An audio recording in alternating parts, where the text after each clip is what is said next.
Still, we get feedback from the doctors that he's cleared.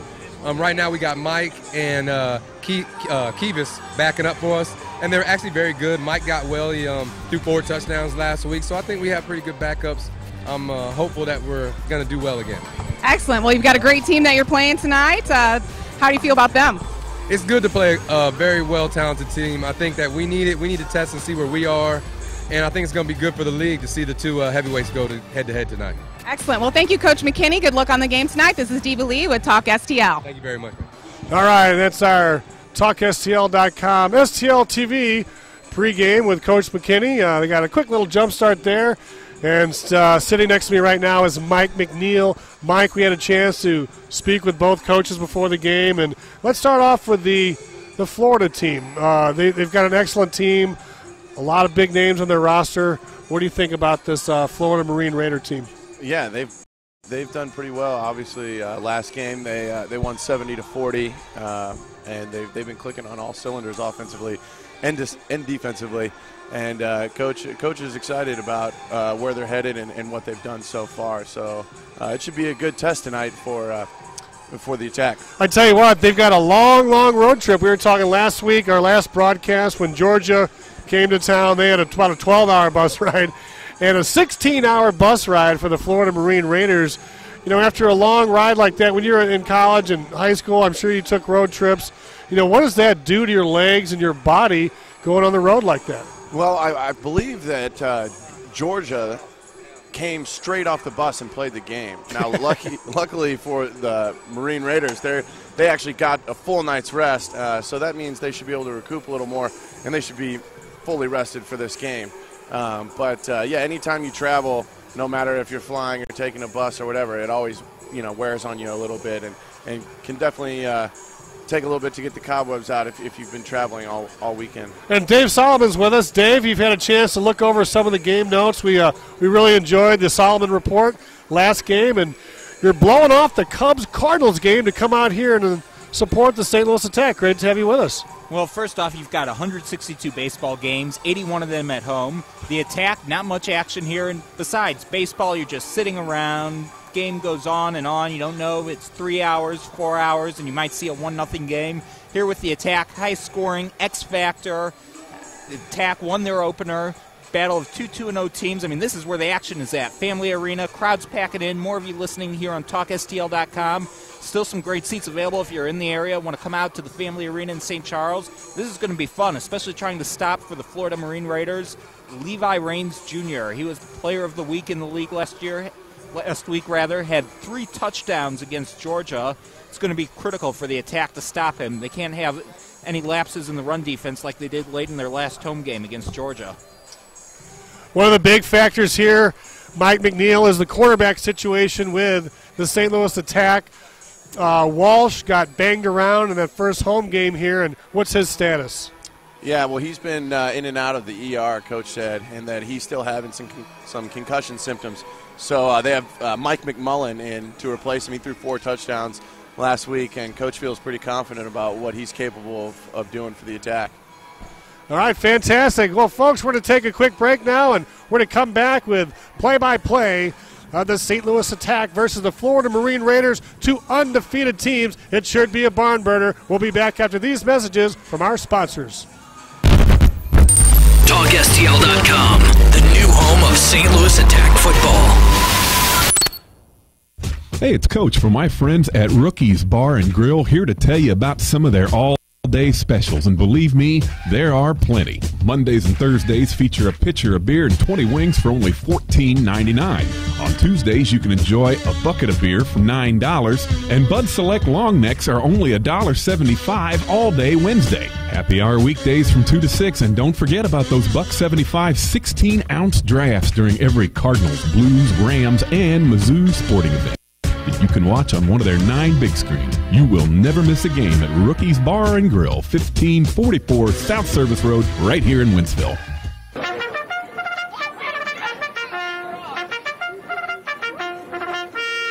Good day and welcome to TalkSTL.com. While you enjoy your listening experience to our original programming, we would like to announce that Shamrocks is TalkSTL.com's official watering hole, eatery, and establishment to have happy fun times in. Whether it's enjoying their lunch buffet or trying to fill the void after partaking in too many libations, Shamrocks will not disappoint. May we suggest the Pub House Club or the Dublin O'Fatty. Dublin O'Fatty. Fun to say, even better to eat. Shamrocks. Be sure to say TalkSTL.com at the bar and receive $1 Fatrol Naturals. Again, fun to say, better to drink. $1 Fatrol Naturals. Shamrocks, Veterans Memorial Parkway at 70 in Cave Springs. Party starts when you arrive. Are you looking for new, exciting, and inexpensive ideas to boost revenue and attendance at your next grand opening, charity event, or fundraiser? If so, visit Pinshot.com. Pinshot.com is St. Louis's leading provider of specialty sport promotions like the half-court shot, field goal kick contest, and hole-in-one shootouts. Make your next casino or Texas Hold'em night a winner with a Royal Flush or Lucky 21 promotion. Don't forget to ask about our fall football programs. Pinshot.com, ensuring sports' greatest moments. Hey, it's Boom Boom. I smoke 2 packs of cigarettes a day for over 20 years. After walking into Vapor Locker USA, I haven't had one in over a year. You know why? Because the e-cig at Vapor Locker USA works. Once you make the decision to switch to Vapor e-cigs, this is the place to go. They actually take the time to show you what vaping is all about, from how the kit works to getting the right e-juice. Vapor Locker USA was the first brick-and-mortar vapor shop in St. Louis and has been open for over 2 years. No one has more experience in e-cigarettes than Vapor Locker USA. No one. Period. End. Kits come complete with a bottle of e-juice. With over 120 flavors to choose from, you can't go wrong, and they start at just $39.98. Now with 5 locations. 13 East Pierce Boulevard in Wentzville and 1032 Country Club Road in St. Charles, as well as Troy, Missouri, Mexico, Missouri, and now Bowling Green, Missouri. And online at VaporLockerUSA.com. Vapor Locker USA, your hometown e-cig supply store. Make sure you get the right e-cig the first time at Vapor Locker USA. I did. Welcome back to St. Louis Attack Football on TalkSTL.com. Make room for what? And welcome back to the St. Charles Family Arena on the banks of the Missouri River, along with Mike McNeil, the Carolina Panthers, Dave Solomon from KTRS Radio, Scott Kirkin from TalkSTL.com, and Diva Lee from the Hookup with Zob and the Ride. I'm Todd Blackstock, and we're set to bring you the action out here as they're bringing the players out from the St. Louis Attack right now. And Mike, the players are coming out on the field right now. It's a very exciting game. X-League. If you didn't hear our broadcast last week, they start the game off in a very unique way, don't they? Yeah, they got the X-Dash. You know, you got 2 guys lining up, and when they blow the whistle, they have to get up off the ground, run, grab the ball, and then the first one through the line is the winner, and they get a choice if they want to defer or if they want to take the ball. All right, looking down at the Florida Marine Raiders roster, unlike the St. Louis Attack where there's a lot of local talent, the Florida Marine Raiders, they've got kids from all over the country. Yeah, well, you know, anytime you're got a team from Florida, you got to assume they got talent because Florida, California, and Texas are always breeding good football players. But just going through the list, I mean, you see colleges like Boise State, Florida State, University of Alabama, South Florida, University of Florida. So they obviously have some guys who have played some pretty big football, and they look pretty talented out there. You know, going through the pregame stretch-outs and warm-ups and being in the locker room before the game, the Florida team, they've got some size as well. They've got some size. They look like they're ready to go, and they got some swag. Yeah, they've also got Adam Duckett at 6'8", 345. I'd say that's a pretty large man. And right now the lights are down as they're getting ready for some of the pregame festivities. DJ Pruz in his element right here. We got Diva Lee on the sideline. She'll be back checking in at halftime with us. And we got Dave Solomon next door. And Dave, you had a little information on some of the starting lineups and some of the people in and out of the lineup for the Attack. Yes, one big difference. If you followed the Attack in the St. Louis Ambush all season, you may be a fan of Corey Adamson, a fan favorite. He is not dressed for tonight's game. A little bit of a roster crunch, you know, having to add some extra help at quarterback and the like. So Corey Adamson is not on the roster. but rest assured, I talked to an Attack staff member, and they assured me that the kicking situation is all taken care of. A little bit of a new wrinkle for us as a kicker. You'll hear about that a little later on in the broadcast, a unique position, as likewise in the indoor game, sometimes you can't have specialists. Guys have to double up, and that's exactly what we are going to see today. A little bit of a surprise for you later on. Don't go away. We'll have that for you in a few minutes. And, Mike, we saw last game, we saw how that the Georgia team had to double up a little bit. Their kicking game wasn't so hot. They had a guy that was a running back, a linebacker, and a kicker, and he ended up getting tossed out of the game. Yeah, they had a rough stretch there. Well, first of all, they were all towing the ball, so the kickoffs. They're doing the George Blanda. The kickoffs weren't going anywhere, which hurt their field position, but then also they couldn't ever kick an extra point, which really hurt them because towards the end of the game they had a chance to cut it close, and if they had had those extra points earlier in the game, it would have really helped. So it definitely helps to have an actual kicker, and we saw that in the first game with the Attack making all their extra points. I'm worried a little bit for the Attack by losing Corey Adamson. I thought outside of his first kick, which there was a couple fumbled snaps and such, they seemed to really get it together after that, and Adamson was a force in the home opener. Yeah, I mean, he was 100% accurate. Obviously, there was the mistake on the snap on the first one, but thanks to a penalty, he got to re-kick, and he really had some good kicks and was accurate and helped him out with the points. All right, folks, we're going to take one last break, and we'll be back with play-by-play for the St. Louis Attack versus the Florida Marine Raiders right after this. Do you want to look, feel, and perform better every single day? Whether you're at home, in the gym, or on the playing field, 180nutrition.org is your source for the best performance nutrition. 180nutrition.org is for everyone. My name is Clint Forsythe. And I'm Lindsay. Together we own 180nutrition.org. Jumpstart your new year with an AdvoCare 24-day challenge before the new year starts. 180nutrition.org, your local and trusted AdvoCare independent distributors. 180nutrition.org. Use what the pros use. Get your AdvoCare 24-day challenge and visit 180nutrition.org. Right now. Broken phone means hassle to some. To others, catastrophe. Don't replace it, repair it. CPR has 8 area locations to fix it and get you on your way. Cellphone repair-stlewis.com. Your phone has water damage? CPR can fix it. Cracked screen? CPR can fix it. Broken tablets, laptops, game systems, or any other device? CPR can fix it. Cellphone repair-stlewis.com. 8 locations in the St. Louis Metro. Cellphone repair-stlewis.com to find a store near you. CPR can fix it. TalkSTL.com, the new home of St. Louis Attack football.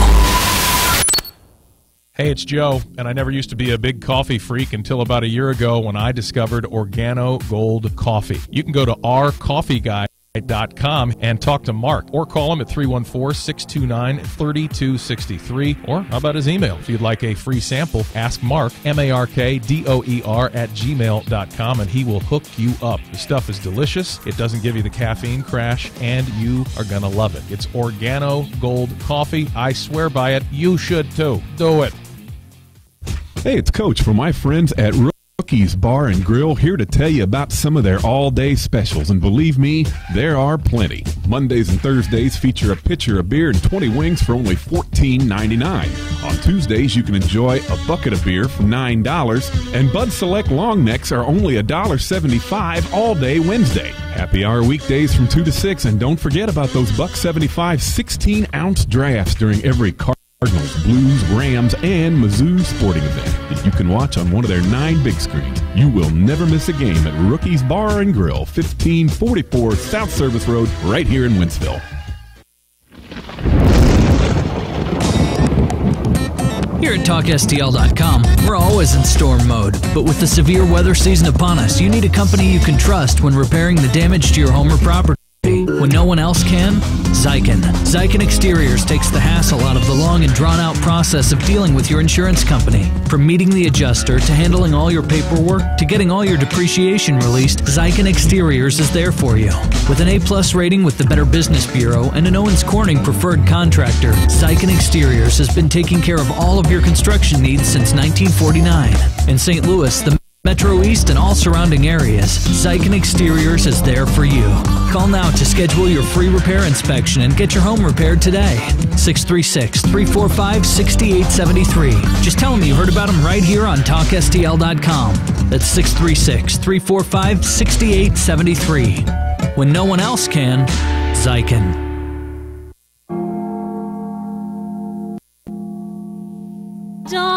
Here's a number you need to put in your phone right now. 314-291-8889. At the twilight's last gleaming, whose broad stripes and bright stars through the perilous fight, o'er the ramparts we watched, were so gallantly streaming, and the rocket's bright glare, the bombs bursting in air, gave proof through the night that our flag was still there. Oh, say does that star-spangled banner yet wave o'er the land of the free and the home of the brave?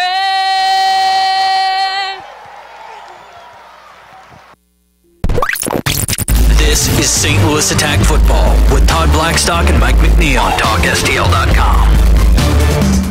All right, we're just about ready for action out here at the St. Charles Family Arena. And we'd like to say that was a pretty nice rendition of the national anthem by Kayla Grace.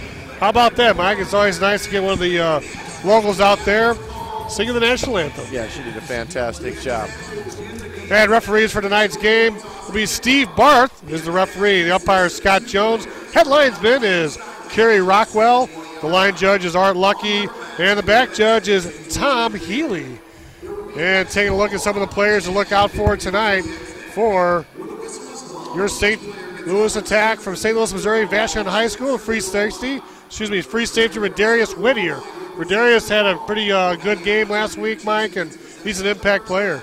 Yeah, he's definitely one of our best players, and defensively we've had a lot of turnovers and a lot of picks, and that's something that the defensive backs have done a good job of. And they're getting ready for the X-Dash right now as a player from each team is laying on his back at the 20-yard line, folks, and we are just about ready to rock and roll out here at the Family Arena. And the attack player fumbles the ball. They go across. It looks like a tie. And we'll see. It looks like the St. Louis Attack. Who are they handing it to? So it looks like Florida went ahead and won the X-Dash, and it's going to be their choice, Mike. Number 6, Reggie Ellis, is the one who won that. Well, the St. Louis Attack player fumbled the ball on the exchange, actually on the pickup right there. Yeah. Might have cost him half a step, but, he really closed the gap, and it was a tight race to the goal line. Yeah, it was DeAndre Jackson. He fumbled the ball to snap, and obviously that's going to put you a step behind, and that's basically the difference in any X-Dash is usually just one step. Well, your head coach for the St. Louis Attack is Chris McKinney. The assistants, Dan Montgomery, Greg Moore, and Benny Anderson. And the head trainer for the Attack is Lloyd Knudsen. And this is provided by Mercy Hospital. Mike, some other guys you want to look out for. Defensive lineman Jason Dahl. He's from St. Charles, Missouri. From Lincoln University, you got Chris Cooper. Yeah, the whole D-line last game played fantastic. Gerard Powell, before he got kicked out of the game, was playing fantastic. Bernard Quinn, number 90, and Jason Knoll. They were fantastic up front, and look for another good game out of those guys. Yeah, from Missouri Western and Kirkwood High School, Gerard Powell. He's back in action here tonight. That's your buddy from Kirkwood. I talked to Coach McKinney on the phone in the coach's interview last week, and he said Gerard did get a one-game suspension for that. And unlike St. Charles Chill, out here they don't want to have fights during the game. So first down, 10 yards to go. And attack ball. And they bring it up to the 10-yard line, where it's going to bring up second down. We're just underway. Number 14, DeAndre Jackson there with the catch.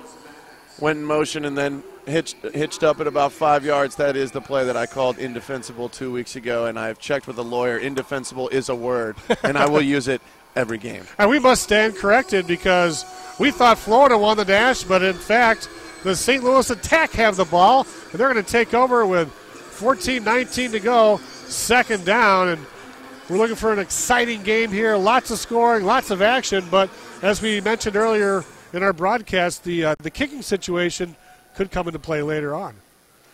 This time they hand it straight up the middle. Big defensive stop by the Florida Marine Raiders to bring up third down for the Attack. Yeah, you got big John Brown from the University of Florida out there, and 99 Munir Muwakil. I hope I'm saying that right, but those are a stout D-line right there, and they might be able to shut this running game down, which was pretty good 2 weeks ago with Grady on the ground. Well, Mike McMullen from Glendale College, he's the quarterback. Walsh is having some problems after getting knocked around, so we'll see how McMullen does tonight. Third down, 13:26 to go. Man in motion, quick pitch to the right side, and diving forward, number 14 for the Attack, and I believe he was short. DeAndre Jackson. Yeah, So- just a little short. So look for DeAndre Jackson to see a lot of action here tonight. With this opening first drive here, he's been all over the place, touching the ball several times, so we'll be saying that name a lot tonight.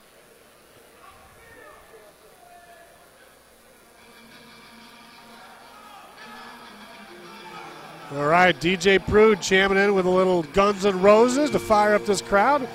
They're still filing in here. Folks, come on down to the St. Charles Family Arena and check out St. Louis Attack football action. Lots of fun. We got 4 games in the month of May. And we got a man in motion. Quick pitch to the left side. Jackson again breaks a tackle. Gets up to about the 17-yard line, and that's enough for a first down. Yeah, it was a nice call right there. Just a quick pitch to the edge to get DeAndre Jackson out there and pick up a couple yards. I think we would probably see a little more out of Grady, but with that D-line being so stout, they probably don't want to try and run up the middle right there. So it looks like Mike McMullen used to play for the River City Rage, so he's got a little bit of experience here in arena football in the X League. The rules are similar. There's a few distinct differences as well, but the Attack on their first possession get a first down, and McMullen looks over the Florida defensive side. Got a man in motion to the near side. McMullen looks. He's got his man in and out of the hands of the intended receiver, number 85. Yeah, Dunstan's got to catch that. That was the indefensible play, go in motion, run the hitch, and you got to catch that. That was an easy completion, and probably could have had a first down right there. I tell you, he could have had a first down if he would have made a move or two. He could have had lots of daylight. It's going to be second down. That was the first pass I've seen by McMullen. It looks like he's got fairly decent spin on it, Mike. Yeah, I mean, he threw 4 touchdown passes last week, so he's got to be able to spin it a little bit. And so far, he's been pretty accurate on his first couple throws. Coach said he's one of the players of the week, as we have a man in motion and a whistle on the play.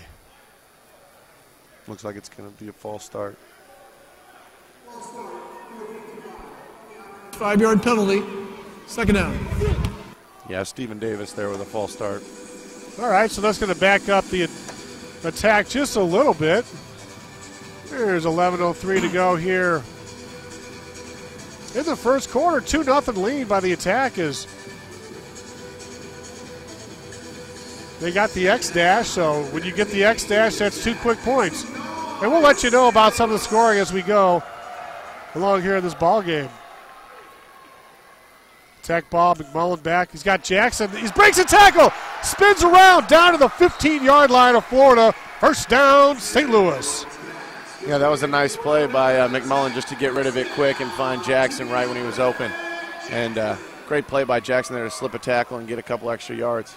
I like the way the attack looks early on in this ball game.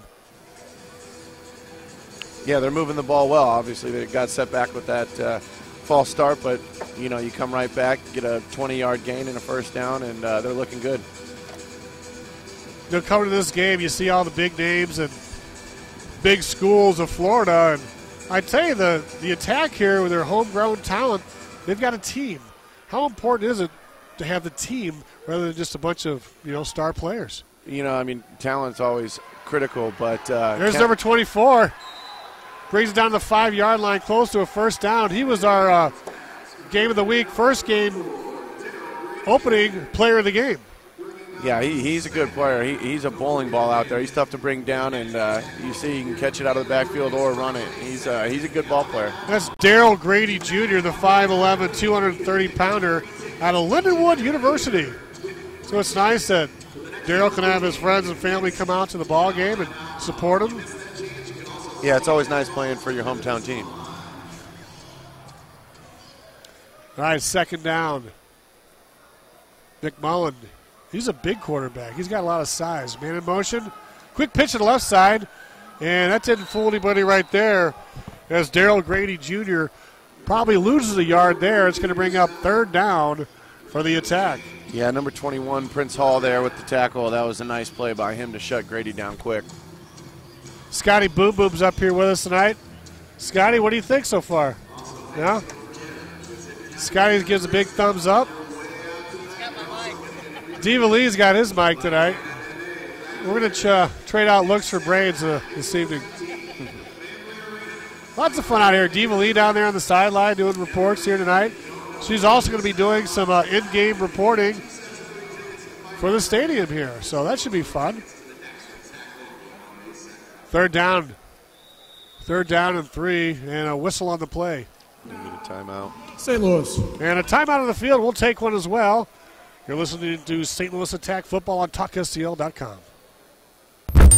TalkSTL.com, the new home of St. Louis Attack Football.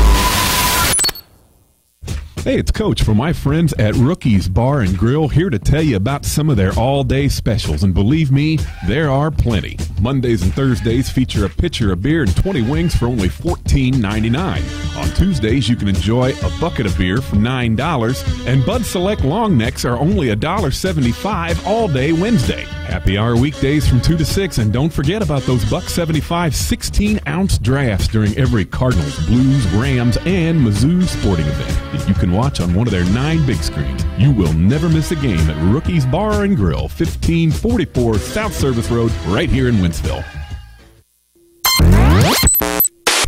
Welcome back to St. Louis Attack Football on TalkSTL.com.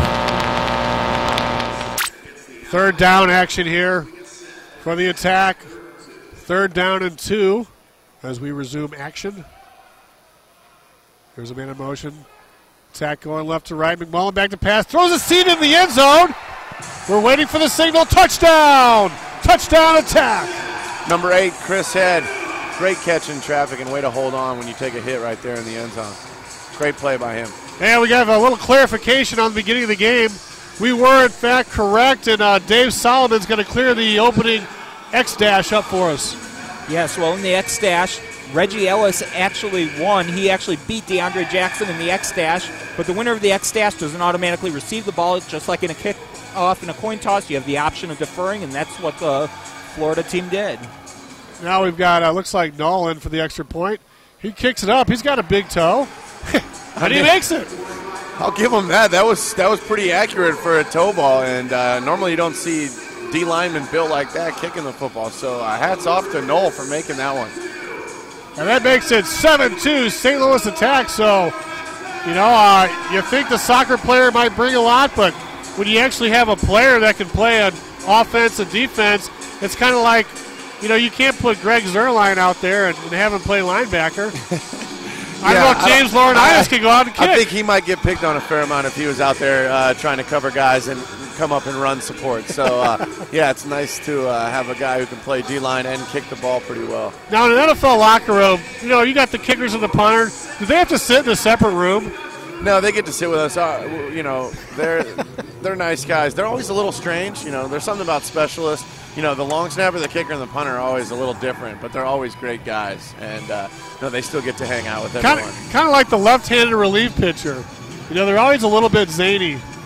But see, they just stick those guys down in the bullpen and say, you guys just go down there and play Jeopardy or whatever you do. Yeah, they're off in their own world. All right, well, it's time for the attack to kick off. The run-up and the kick. Noel's got some height on this one. It's taken by Florida up past the 5-10. Juke move out to the 15. Into the crowd. Just about bouncing off the wall there is number 5. And that's going to be Kendrick Stewart. Kendrick's from Florida State University. That must be that's got to be a typo. That was actually Reggie Ellis, number 6. The same guy who won the X-Dash for Florida. He's shown off some of his wheels early. Yeah, because Stewart's listed at 285 and 6'2". That can't be him. He's on the D-line. He's part of the stout D-line they got going there. So Ellis from Allen University, 5'7", 150-pound speedster. That was a good kickoff by Noel there also. Got some good hang time. I'm pretty impressed so far. It had some serious loft to it. So here we go, first down and 10.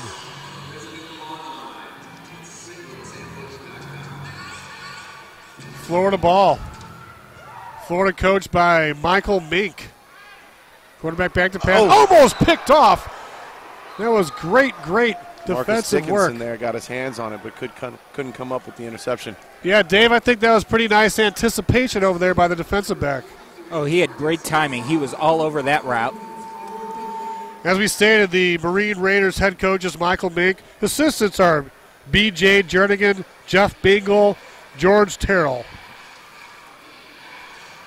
But in case you didn't hear, that play goes to waste. Penalty on the attack. 5-yard penalty. Remains first down. 1st and 5 on the Florida 21. All right.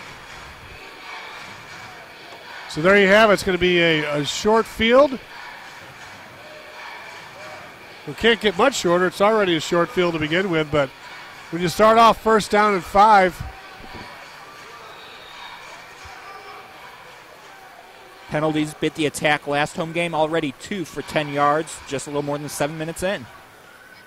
All right, handoff around the right side, and cutting up the middle is number 12. And the tackle by Jason Null. There's no number 12 listed in our roster, so we'll have to check that. So 7:14 to go. The attack with the early lead, 7-2. Florida ball. Actually, number 12 for Florida, Eric Lewis. All right. Eric Lewis, a late addition. Dave Solomon with a solid. All right, quarterback's back to pass. He rolls around, tucks it up, goes down into the end zone. Touchdown! Touchdown, Reggie Florida. Ellis. So Reggie Ellis, the speedster, coming through right there. And Florida takes the lead, 8-7. He's been all over the place tonight. That was nice. He just ran a go route and nice ball there by number 2, Chris Given, to hit him in the back of the end zone. Yeah, Chris Griffin from Georgia Southern. He's a big guy, quarterback. 6 foot 210 for Arena League. It's pretty solid. Comes out there with a nice throw, and Florida's up 8-7 with 6:37 to go here the first quarter. PAT to follow. It's Jesus Cortez. Cortez is up, and it's good. So Cortez, he looks like a soccer player. He made the trip. Yeah, he looks like your average kicker, unlike Noel, who looks like he's in a weight room about 12 hours a day. So, he's a big guy. I'd say Cortez fits the mold of a kicker. Well, so back and forth action, Dave. It's 9-7. The attack come down and score after getting the deferral, and back come the Florida Marine Raiders. Looks like a track meet so far. Well, the Florida Marine Raiders, they have showed off their speed. Again, the attack right there, penalty, inflated any momentum you had. you're not going to be able to outscore and outrun the Marine Raiders. The attack need to come up with some stout defensive stops. You can't let some of the speedsters on the Marine Raiders, like Eric Lewis or Reggie Ellis, you can't let them just race to daylight. You have to bump them, maybe see if you can sneak a hit or two behind the refs' backs. You have to slow them down, because if you have a track meet, this Florida team is going to wind up winning. And I don't know about you guys, but speaking for all the attack fans, I want to see a 3-0 team here tonight at the Family Arena. We're in teal. And this is Mike McNeil's last broadcast with us as he's getting ready to head down to Carolina. I guess OTA start here pretty soon. Yep, April 21st we'll be starting back up with our off-season training. But, I got one last chance to see hopefully a 3-0 attack team here tonight. How about that? What do you think? How are you going to stop this track meet? Well, defensively, they didn't play anywhere well right there. They could have had a pick early on, which would have helped tremendously. And the run up, and Cortez booms one. And it goes into the crowd for a touchback. And I'd say, talk about a foot. Jesus Cortez right there really boomed one. He's from Bethune-Cookman University, the 5'9", 195-pound kicker with a solid leg. Yeah, eliminating any threat of a good return there by just easily putting it into the stands. So the attack will take over first down, 10 yards to go. And they're going to keep this scoring barrage going. It's 9-7 Florida with 6:25 to go here in the first quarter.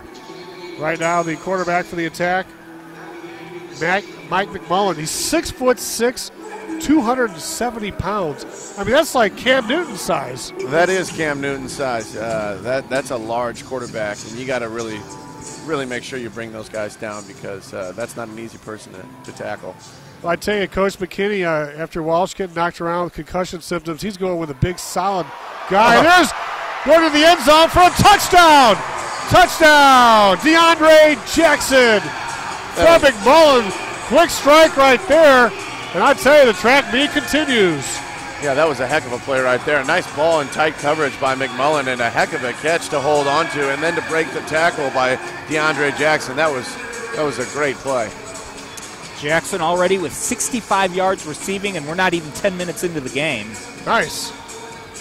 And after each quarter, we'll be listening to the Solomon Report. Dave Solomon from KTRS Radio.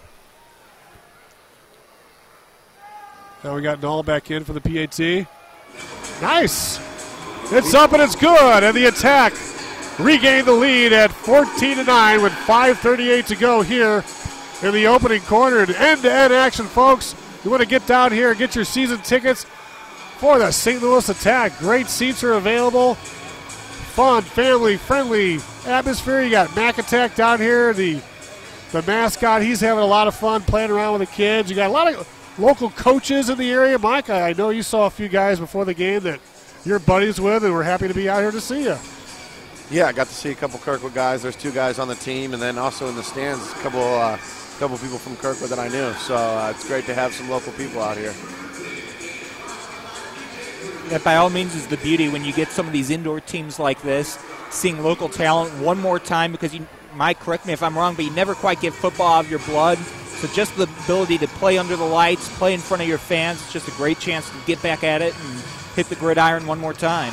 Absolutely. It's hard to give up the camaraderie of a locker room and just the thrill of playing and strapping up the pads. So I can definitely understand why everyone's out here and enjoying a game of football. All right, Florida with the ball slammed into the boards. This is a return man, and they'll take over about at the 7-yard line. There's a penalty on the play. What'd you see, Mike? Yeah, a big hit there by Rod Whittier there into the boards, but number 6, Reggie Ellis, decided to come back, and it actually looked like a friendly smack to the head as a good hit, good play, but right in front of the referee, he's got to call that. It was a little number 6, half the distance to the goal line, first down. Very costly decision right there to take it out of the end zone. If he had just let that go out of the end zone for a touchback, Florida would have it on the 20. Instead, they have it on their own 4. On their 4-yard line, where they'll take over first down, 10 yards to go. We got a big defensive front there. You got Gerard Powell, number 39, He's kind of like up and down, Mike. He plays down sometimes. He plays middle linebacker. He's all over the place. Yeah, he's a little bit of a hybrid. Usually playing the end position, but right now we see him in a linebacker, and he can do a little bit of both. So here we go. First down for Florida. They got a man in motion coming here to the near side. Quarterback back to pass. Zips one over, and it's picked! It's picked by the attack, and into the end zone for a touchdown! I like to call those pick eights because defensive touchdowns are worth 8 points. And shout out Marcus Dickinson, Kirkwood High product. How about that, Dave? Unbelievable. First play over there. It looked like a carbon copy of the pick earlier, but there was a penalty. No penalty on this play. Oh, that was huge. And plus, as Mike said, in the X League, defensive touchdowns, 8 points. Anytime you get stops on defense, because a regular stop is one, anytime you can either get stops or score on defense, really helps your team out. All right, now we got the big kicker in. We're under 5 minutes. It's 22-9. And the attack right now are trying to go up a little bit more. And I tell you what, I'm pretty impressed. impressed. Looks almost as good as Adamson. I mean, Adamson, the soccer player with a big left foot. But I tell you, no, he plays all over the field, and you don't have to lose a position player when he's here. I was going to say, I hate to say it, but if I'm a general manager of a team, I'm going to have my defensive lineman, if he can kick it that well. You open up a free roster spot, and right now, especially with needing the help at quarterback, it's good for them. So now, I wouldn't call that a toe, but it wasn't a real soccer style. It was kind of a hybrid. Yeah, he kind of just swings through. He's not actually towing it. He's not a full soccer kick like Adamson, but he's got a smooth stroke, and I got to say, I'm pretty impressed for a guy his size to be able to kick it that well. He kind of punches it through. You know, he doesn't try to do too much. Doesn't try to knock it through the screen. He just does what he has to do to get it through the uprights. Yeah, last week we saw some serious toe balls out of the Georgia Rampage, so it's nice to see a decent kick. I tell you, Georgia's both teams. They're full of toe jam. There's no doubt about that. So here comes Null. He's set. And Florida's got a... Reggie Ellis back there again. Yeah, Reggie Ellis. And Null hits it over his head and into the crowd. Wow. So the attack looked very sharp here in the first quarter with 4:47 to go. In the first quarter, it's 23-9. And I tell you, the attack looked very good tonight. Yeah, 2 weeks ago when we saw him here, the defense was getting stops and 4 interceptions, and to start out the game, they dropped one, and now to get a pick 8. So D's looking good and picking up where they left off. There's no pick 6 here in the X League action. So looking down at the roster right there, number 53, he's really jamming up the middle as well. Number 53 is Charles Henry from Hazelwood. So more local flair. All right, the crowd comes alive. First down, Florida. Quarterback's back to pass, and he's stopped by Gerard Powell. He's a beast on that play. Yeah, after a one-game absent, he's fired up to be back. They moved Henry in at nose tackle and moved Gerard back as a blitzing linebacker, and he got the pressure there and got the sack. Good job by Gerard. I tell you, Gerard displays incredible athleticism. He can play all over the field. He can play down. He can play up. And he seems to have great speed. Yeah, he's really made an impact for this team, and I'm sure it hurt having him out last week with this one-game suspension. All right, Griffin looks over the attack defense. Got a man in motion, forward motion on the right side. Griffin back to pass. He looks over the middle, and it's in and out of the hands as it may have been deflected. Yeah, shallow route there by the receiver, and just a little bit behind him. He couldn't bring it in. He had room to run if he had put it out. If Griffin had put it out in front of him, he could have been running up the sideline for a big one. So the clock continues to run, even though that was an incomplete pass. Some of the varying rules in X League football. You won't have stoppages in the X League till the final minute of each half. And scoring is a little bit different at the end of the halves as well, Dave. Oh, the final minute of the game. That's why, unless you're blowing out a team by 30 or 40, you are never having the game locked up, or you never have it won. All right, Griffin back to pass. He's in the pocket, rolls to the right side, heaves it, and it's caught. Great catch there at the 17-yard line, and that's enough for a first down for Florida. Yeah, deep comeback there by number 15, and Griffin put it right on the money outside. That was a nice route and a nice throw. So first down for Florida. We're at 2:40 to go. Attack up 23-9. So if they keep this pace up, guys, they could be looking at 100 points in this game, possibly. Yeah, their game last week was 70-40, so they can definitely put up some points. And right now, the Attack are putting points as well. This might be a shootout. Here we have it, first down, 10 yards to go as we approach the 2-minute mark. Florida with 2 receivers on the left side and a run up the middle, and maybe a gain of 1 on the play. It'll bring up second down and long for Florida. Yeah, handoff to number 12, Eric Lewis there. Not much going, just a easy zone to the left, and not much doing against the big front of the St. Louis Attack. And we're under 150, 149 and counting right now. Second down and 9 for Florida. Coach Mink out there on the field. You know, talking to him before the game was pretty interesting because he was mentioning all the players that have moved on from his team to either the NFL or the CFL or the AFL. Yeah, they've had some good prospects, and they've sent a fair amount of guys up, and that's pretty impressive. He said they had a pretty good track record of getting guys into the CFL especially, but also a couple guys up there to the NFL. So that's quite impressive. Well, there's a timeout on the field, and that'll give us a chance to chat a little bit with Mike. You know, Mike, you've got to be excited. I understand you just got back from the Carolina area where you're looking at housing, homes. I guess the way to do it is to get an apartment first and then check it out, or you can just dive right in and buy a house. No, definitely just renting. Went apartment shopping. Check us out at looked at a couple places around Charlotte. Not ready for a home quite yet, so I'm still in the renting stage of my life. But now they got the draft coming up. Yeah. Now I'm sure you're hoping Carolina doesn't go with a tight end in the first round. I don't think that's the number one need right now, so I'm going to assume that they won't, but I've seen stranger things in the draft, and you never know what they will do. Now, have you talked to a lot of your Rams buddies? I know you're friends with Corey Harkey, and you remain friends with all the team guys, but you've got your solid pals. How are they taking your move so far? A couple tears were shed, but overall, guys were happy that I'm getting an opportunity to play, and obviously it's never fun saying goodbye, but everything will work out. And Griffin heaves one down to the end zone. Touchdown, Florida. How about that? Right after the timeout, it looks like they saw something, and they picked apart the defense there, and they come right up with a big score. Yeah, I actually saw them run that play earlier when they were doing warm-ups. It's just a simple smash concept, a hitch on the outside, and then a corner by the guy in motion, and he came wide open and got an easy touchdown right there. And I know Dave's chomping at the bit right there. Well, Josh Smith, again, the man in motion. They've been running that play a couple times earlier in the game, but never quite found him. But that time, he got great separation, easy touchdown. And a drop kick. And a flag on the play, too. And drop kicks are worth double. Drop kicks are worth double. That's the first one that we've seen. Or 4 points this if you year. drop kick a field goal. And we have not seen one. Yeah, that is the first. Now, there may be some laundry on the field. Looks like it's getting declined, so yeah. It's declined, and just that a false start on the defense. So with 1:02 to go in the first quarter, the Attack remain on top, 23-16. But I tell you, this has been a seesaw battle here. Lots of action, folks. Come on down to the St. Charles Family Arena and support your St. Louis Attack. Lots of scoring, lots of touchdowns. I mean, this is action end to end.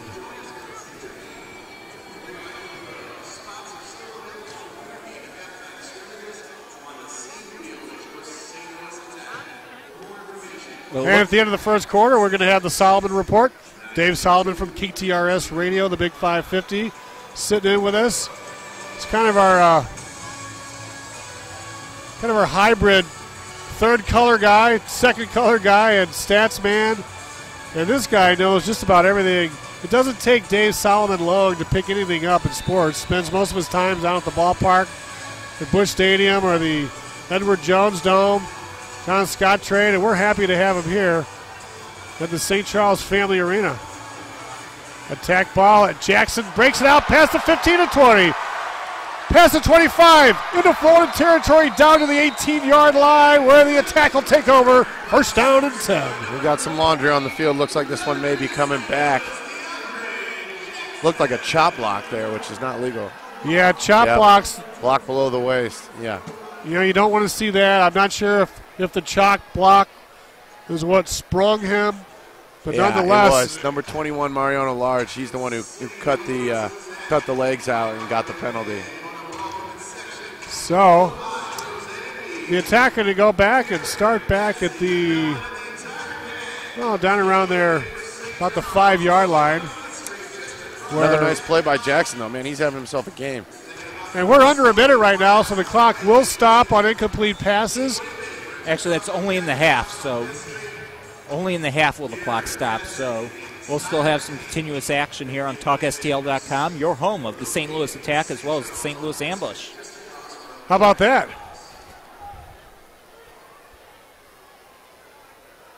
And this time it's a run up the middle.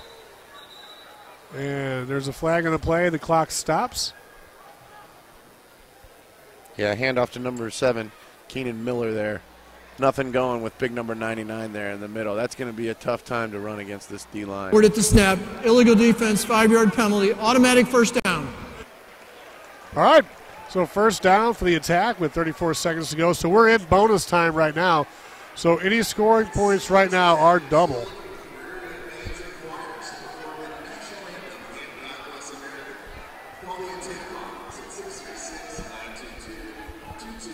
Check that. That's at the end of the half.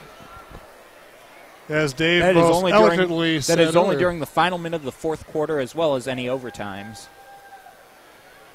So we're sorting things out here on the field Like right to have now. a lot of scoring, but they want to try to keep the games in the double digits. So the attack take their second time out here with 18 seconds left here in the first quarter. And I tell you, guys, up and down action. Very exciting right here at the St. Charles Family Arena. I tell you, the action gets dizzying sometimes. You don't know where you're coming or going. No, that's what you can expect from this league. With all the forward motioning and the fast-paced style that these guys run, you can expect a lot of offense and not even know what's going on half the time.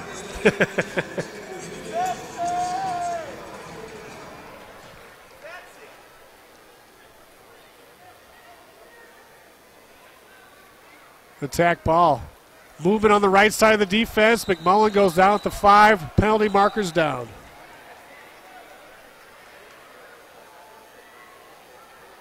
Looks like encroachment.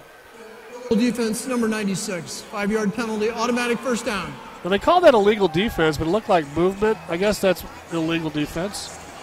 Yeah, encroachment or offsides is, I think, what you would normally call it, but illegal defense, I guess, is another word for it. All right, the clock continues to roll. We're under 10 seconds. And they're going to be lucky to get this play off. 4, 3, 2, 1. And that'll do it for the first quarter out here at the St. Louis Attack game versus the Florida Marine Raiders. 23-16 Attack. We'll be back with the Sullivan Report after these messages from TalkSTL.com. TalkSTL.com is the home of the Attack. St. Louis Attack football, only on TalkSTL.com. Do you want to look, feel, and perform? A broken phone means hassle to some. To others, catastrophe. Don't replace it, repair it. CPR has 8 area locations to fix it and get you on your way. Cellphone repair-stlewis.com. Your phone has water damage? CPR can fix it. Cracked screen? CPR can fix it. Broken tablets, laptops, game systems, or any other device? CPR can fix it. Cellphone repair-stlewis.com. 8 locations in the St. Louis Metro. Cellphone repair-stlewis.com to find a store near you. CPR can fix it. Are you looking for new, exciting, and inexpensive ideas to boost revenue and attendance at your next grand opening, charity event, or fundraiser? If so, visit Pinshot.com. Pinshot.com is St. Louis's leading provider of specialty sport promotions like the half-court shot, field goal kick contest, and hole-in-one shootouts. Make your next casino or Texas Hold'em night a winner with a Royal Flush or Lucky 21 promotion. Don't forget to ask about our fall football programs. Pinshot.com, ensuring sports' greatest moments. Welcome back to St. Louis Attack football on TalkSTL.com. And welcome back to the St. Charles Family Arena. Your Talk STL broadcast team bringing the action. 23-16 Attack. And right now it's time for the Solomon Report.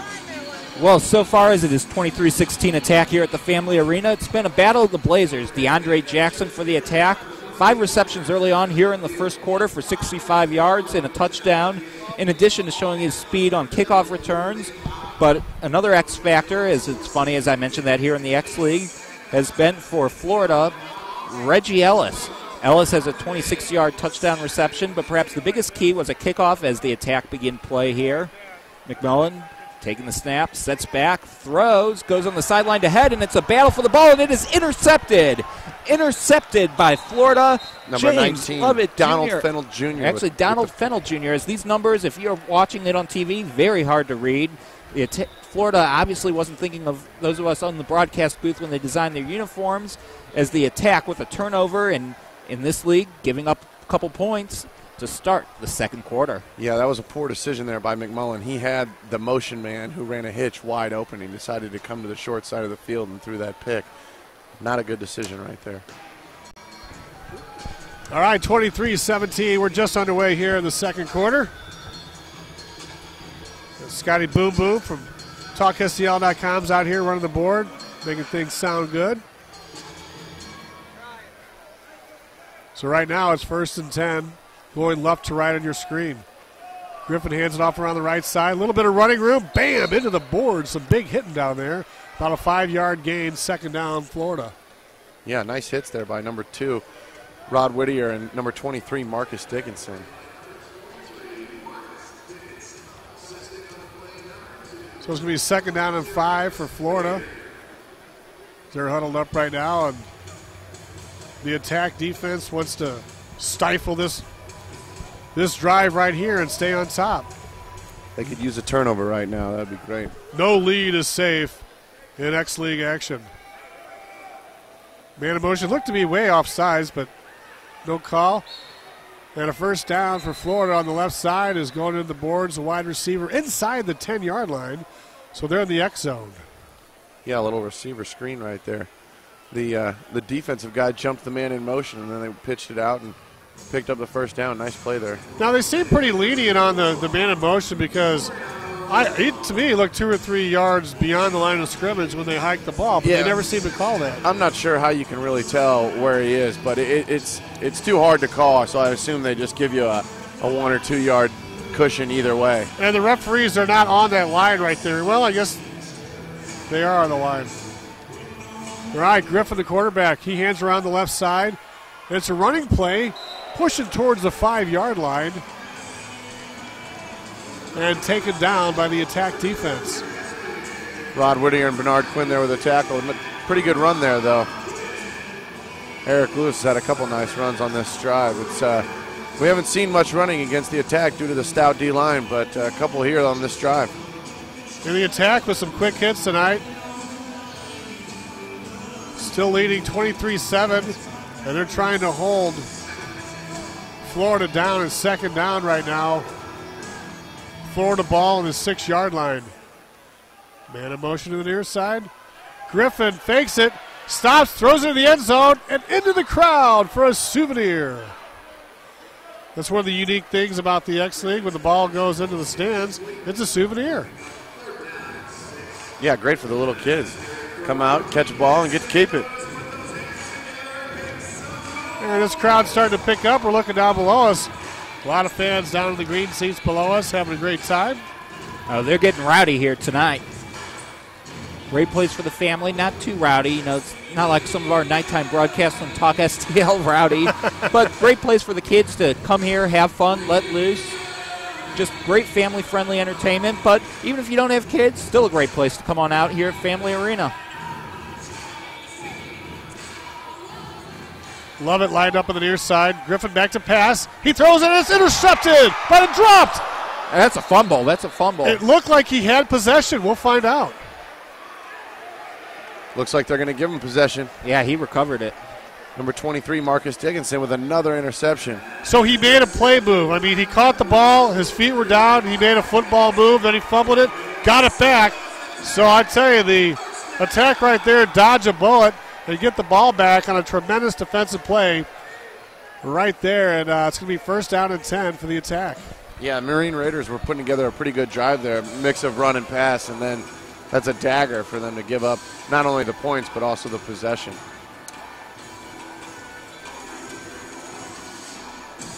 So the attack will take over. First down and 10. Ball in the 6. 11:27 to go here in the first half. McCollum's the quarterback. Standing 270. Swings around the right side. Ooh. And a tackle is broken. And he's on in the clear. 15, 10, 5. Touchdown, Keenan Miller.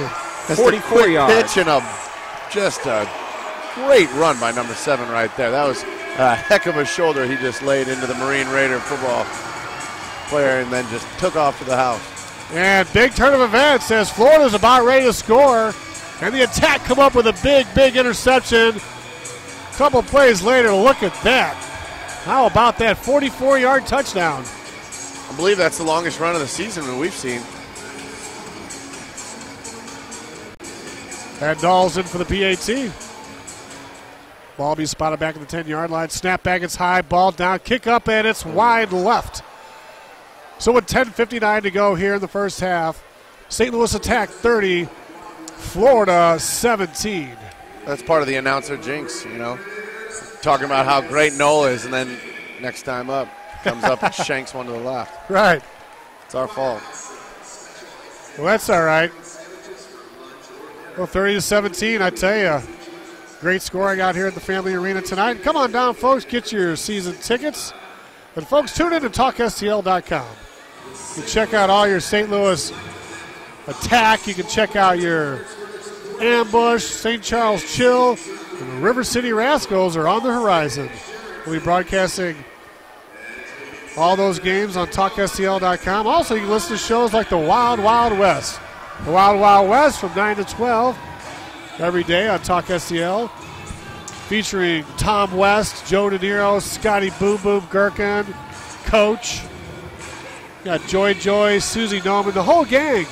That's just one big party. The Wild Wild West, daily, Monday through Friday on TalkSTL.com. Right now, Null ready for the kick. He booms it down into the end zone. The Florida player catches it at the end of the end zone of the boards, brings it out to the 10, jukes around, backs up, and he's stuck down at the 9-yard line where the Marine Raiders will take over 1st and 10 with 10:54 to go in the first half. Number 1, Josh Smith on the return there. Might have been better just to let it go into the stands and take the touchback. He tried to be a hero there, and he cost his team field position. Also, folks, check out The Hookup with Zav and the Rod each Tuesday night from 6 to 8 on TalkSTL.com. Diva Lee and Lily join the fun as we bring in live bands, celebrities, we play killer music. So check out The Hookup with Zav and the Rod from 6 to 8 each Tuesday night on TalkSTL.com. Back in the action. Florida ball. Griffin back to pass. He's got a big rush. He throws it into the crowd. And a nice catch by a fan who does his Heisman Trophy statue. Do you see that right there, Mike? Yeah, in pretty good form. Charles Henry, number 53, with the pressure there on Chris Kivin. All right. Jamming a little Metallica out here at the Family Arena. Yeah, beautiful DJ Prue's been playing some good songs. I wanted to sing along, but I don't think I can do that on Happy belated birthday to Diva Lee. Michelle Lee Prater tried to celebrate at Moss's last week, but DJ Prue was not there. He was in Las Vegas. We brought a whole contingent, hundreds of people out there, and DJ Prue wasn't there. We still had a great time. So they're rewarding Diva Lee tonight with some in-game announcing for the St. Louis attack. Here we go. Long pass down the side and just over the outstretched arms of the wide receiver. That'll be 2nd down for Florida. Great coverage by Large on that one. He was blanketing him on the left side. They just threw a fade down the left side, and great coverage there. I guess even DJ Prue gets to have a break every now and then with his busy schedule. See him down at all the Rams games, jamming tunes out here at the Family Arena for all the teams. So every now and then he can take a break and head out to Vegas and blow all his money. We're under the 9-minute mark here in the first half. It's still 30-17 if you're just joining us. Mike McNeil, the Carolina Panthers, Dave Solomon from KTRS, Scott Gerken from TalkSTL.com, Diva Lee, and myself. And here's another interception by the attack. Number 10 brings it inside the 10. 5 into the end zone. Touchdown! Brian Lowry there with the pick. 8. If it stands, we'll see what the call is on the penalty. Well, to me, it looked like the wide receiver in motion was past the line of scrimmage. He hit a attack defender before the ball was even snapped. Yep, it's being waved off. That will be another pick 8 by the St. Louis Attack. Pick 8, I'm kind of trying to get used to that. You know, I hear pick 6, but pick 8 is the way to go. I kind of like it. I mean, it doesn't sound quite as good, but it's cool because you get 8 points for a defensive touchdown. 38-17. Attack with 8:35 to go here in the second quarter. So the Attack's warming up, and Mike and I are warming up. Dave was warmed up before he got here. And I'm getting even hotter with this action as a fake. No lead block. Into the end zone. PAT is good. Kevis Hamilton running it in. How about that? So we get Dave Solomon leaves the Cardinal Cubs game. First one of the year down at Busch Stadium on a 75-degree evening to come out here and help our broadcast. And he's been money so far each time we've gone to Dave. I guess Coach McKinney was a little worried about Noel being able to make the extra point, and they go with the fake. Great call there by Coach McKinney. Well, I tell you what, Noel looked pretty good on the first couple of attempts, and I don't think he would have lost his confidence too much after that. You know, he's missed one, but he's still made 2 or 3 of them. Yeah, no, he's done all right. I think Coach just was maybe giving him a break on that one. Now they're going for a little trickery.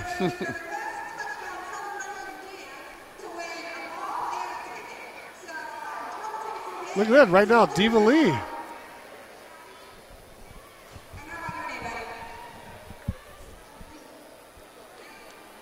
Little promotions going on here in the second quarter. It's TalkSTL.com's Diva Lee down there. Michelle Lee Prater is prancing around there doing the in-game announcing.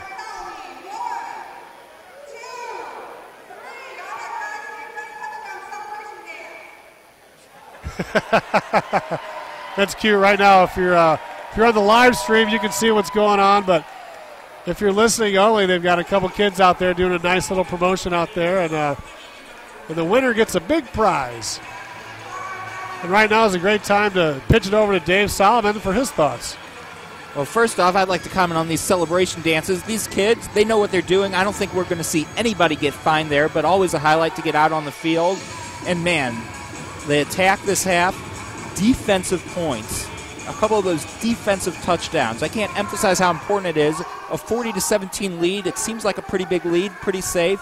But as we've mentioned before in the broadcast, in the X League, you have the X factor in the final minute of regulation in the fourth quarter, where all scoring is doubled. So, say you give up a defensive touchdown in the final minute.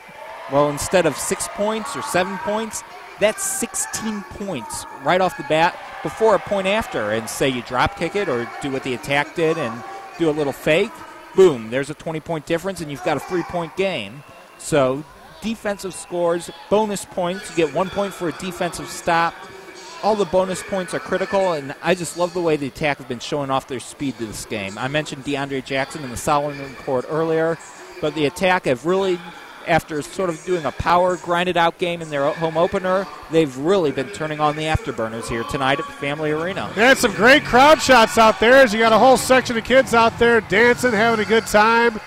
Fun, family excitement out here at the St. Charles Family Arena. Along with Mike McNeil, Dave Solomon, Scotty Gerken, and Diva Lee, I'm Todd Blackstock. If you're just joining us, the Attack are leading 40-17 with 8:19 to go in the first half. And the kickoff goes into the crowd for a touchback, and I'm not sure if Noel kicked that one off. I wonder if he got a Charlie horse or something. No. Noel kicked it off. All right. He did good. He's back in his groove, I think. I think they'll let him kick the next extra point. Awesome. I have a hard time seeing some of these numbers. It's a really cool teal jersey right there, but it's kind of like spacey, It's kind of got a little bit of a glow to it. So some guys have hair in the way. That makes it hard to read, too. My apologies. Well, there's no hair in my way. I can't use that as an excuse. Sure wish I did. So Diva Lee comes down here to do some sideline reporting, and they threw her into the mix. They threw her into the fold and made her the in-game announcer. Yeah, she's done a great job so far, and she's got some more coming out at halftime. Well, she wanted some action, and she got it. All right, Florida handoff on the right side. A big hole booming through there. Gosh. First down is the bowling ball. Running back number 21 bowls forward near a first down. Yeah, Prince Hall out of the University of Alabama. Nice run there. He looks like quite a load. He kind of reminds of Grady from the attack. He looks tough to bring down. So University of Alabama, is that like the Crimson Tide? That is, as far as I know, University of Alabama is the Crimson Tide. It doesn't say University of Alabama A&M, so I'm gonna assume that's a Nick Saban product right there. Folks, come on down to the Family Arena. You've got big-time college players coming out. They may have been undrafted or drafted in the later rounds, and they're cutting their teeth here in the X League, and they're on their way to the CFL or the possibly the NFL. And here's another run up the middle by the big fullback. Just a couple of yards there as the clock winds down under 7 minutes here in the first half. Important to note, too, that Prince Hall, he actually doubles as a linebacker. This is one of the neat little idiosyncrasies of the indoor game. You know, back in the old days of the NFL, there's a lot of players that would play both ways. But now the game's so technical that it's specialty that you don't see that much anymore. Maybe only among skill players. Maybe wide receivers. Sometimes a wide receiver or a corner can double over like Patrick Peterson, but you don't see it too much nowadays. Prime time. Here we go. Florida throws out to the left side, and it's caught. Brought down to about the 15-yard line. That'll bring up third down for Florida with about 6 minutes to go here in the first half. Yeah, Florida likes that receiver screen. They ran that a couple times tonight, and each time they've got pretty good yardage out of it. So I'm assuming they'll keep running that all game. All right, the crowd's coming alive right now. The kids dancing all over the place, chanting, having a blast. Third down and 6, 5:40. Griffin back to pass. He rolls around the right side. He's got a man. Caught down inside the 5, into the end zone. We're waiting. Dickinson stopped him, it looked like. Wow. Dickinson stopped James Lovett Jr. just shy of the end zone. So Griffin rolls around the right side. Looks like he had a good look there. Hit Lovett, and the board kind of... Yeah, I'm a little confused on the rule because sometimes you can touch the board and keep running, and sometimes they call you down. I think if you get hit into it, they call you down. That's maybe his knee was down. He took a nice shot off the boards, but now it's going to be first and goal. We're under 5 minutes to go in the first half, 40-17, with the Florida Marine Raiders knocking on the door. Marine Raiders once again led by Michael Mink. We had a chance to talk to the coach before the game, and he complimented Andrew Haynes on the accommodations out here in St. Charles for the team. Oh, big play by the defense. Look at that. Wow, Prince Hall got stuffed. Yeah, that's big number 53, Charles Henry, on the stop right there, clogging up the middle. So that's going to bring up second down and goal.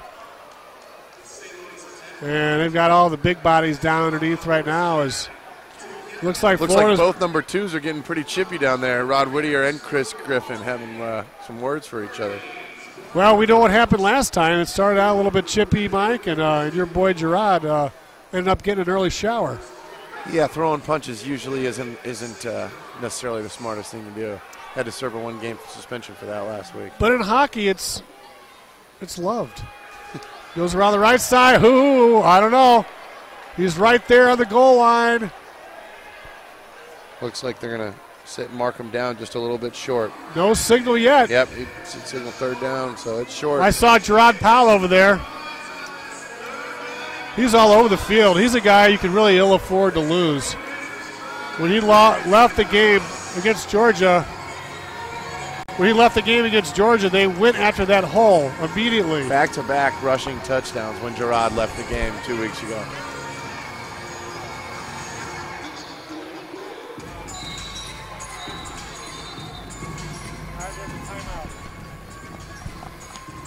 Well, there's a timeout on the play right here as both teams look it over. And, you know, fellas, Dave, what do you think right now? Is that a good timeout? I think it's a good timeout. I don't know, because it must be true. They've stopped the play right now.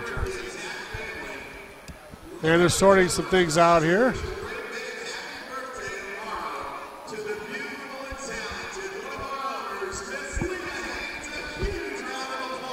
Well, they're talking about birthdays. We got a birthday girl in the house. And we'll be checking in with Diva Lee here in a minute.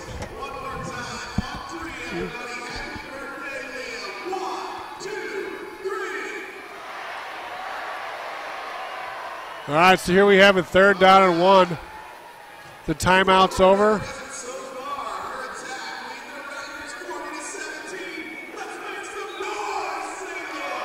I'm Florida gonna, right I'm gonna now. guess handoff to Prince Hall right here. No. Stuff. The fullback dived to number 5, Kendrick Stewart, stuffed by the St. Louis Attack D-line. So how about that? Just a testament to the St. Louis Attack defense. They've held them 4 times here under the 2-yard line, but there's one more shot. It's 4th down right now. Griffin's rolling to the left side, throws in the end zone. Incomplete! Incomplete! Attack! They hold them. They're going to get the ball deep in their own territory. What a great defensive stand. I got to say that it looks like the Attack got a little lucky on that one. It looked like there could have been a offsides by the defense or a pass interference by the defender. So great stop and points for the St. Louis Attack. Good for them.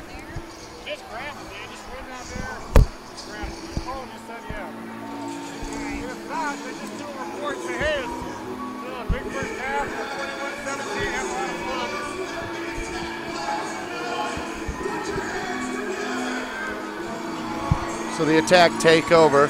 McMullen under center. Number 85, Daryl Dunstan will be the motion man.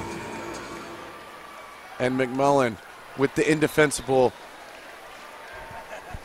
Well, he got it out to the 5-yard line. One thing about McMullen, I mean, when you're 6'6" and 270 pounds, you're probably not going to get a concussion. You're probably not going to get knocked around because you're so big.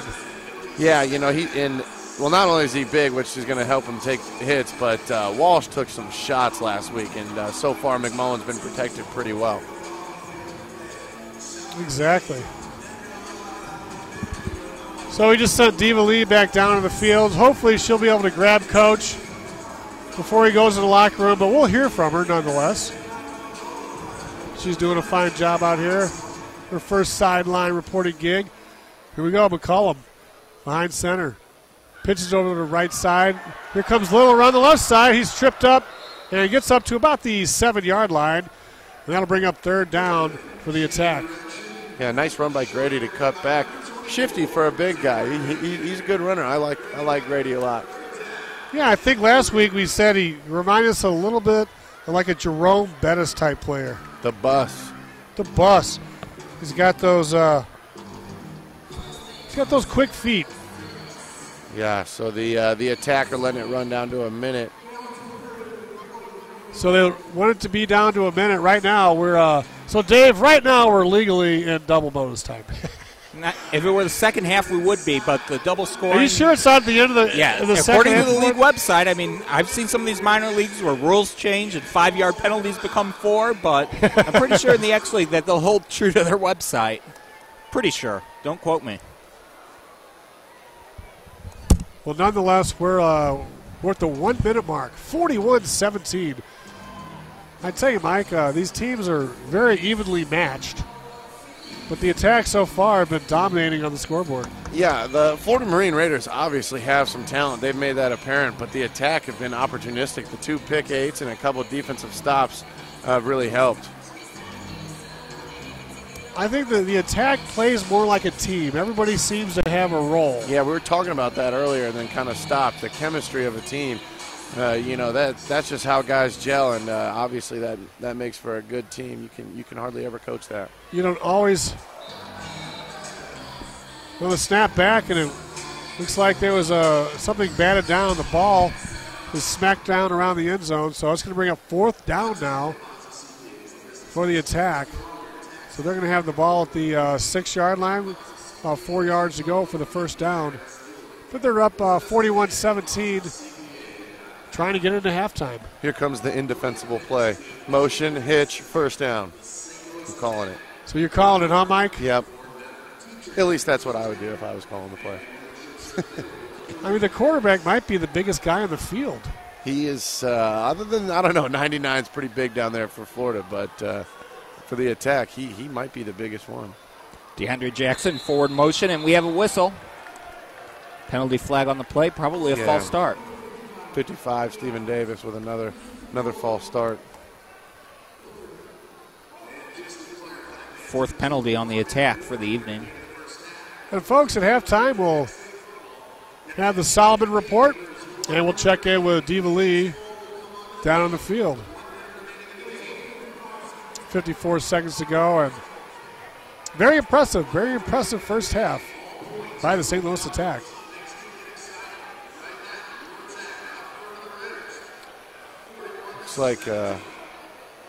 Looks like Knowles coming in. I didn't think you were allowed to kick the ball away. I thought you weren't allowed to punt on 4th down. You can kick. You can go for a field goal / kickoff, but yeah, there's no punting. It looks like a field goal attempt. And why not? Sure. I mean, why not? This is a pro length kick. Better than a pro length kick. This is 60 yards. Plus with much more narrow uprights. uprights. This is 65 yards. In a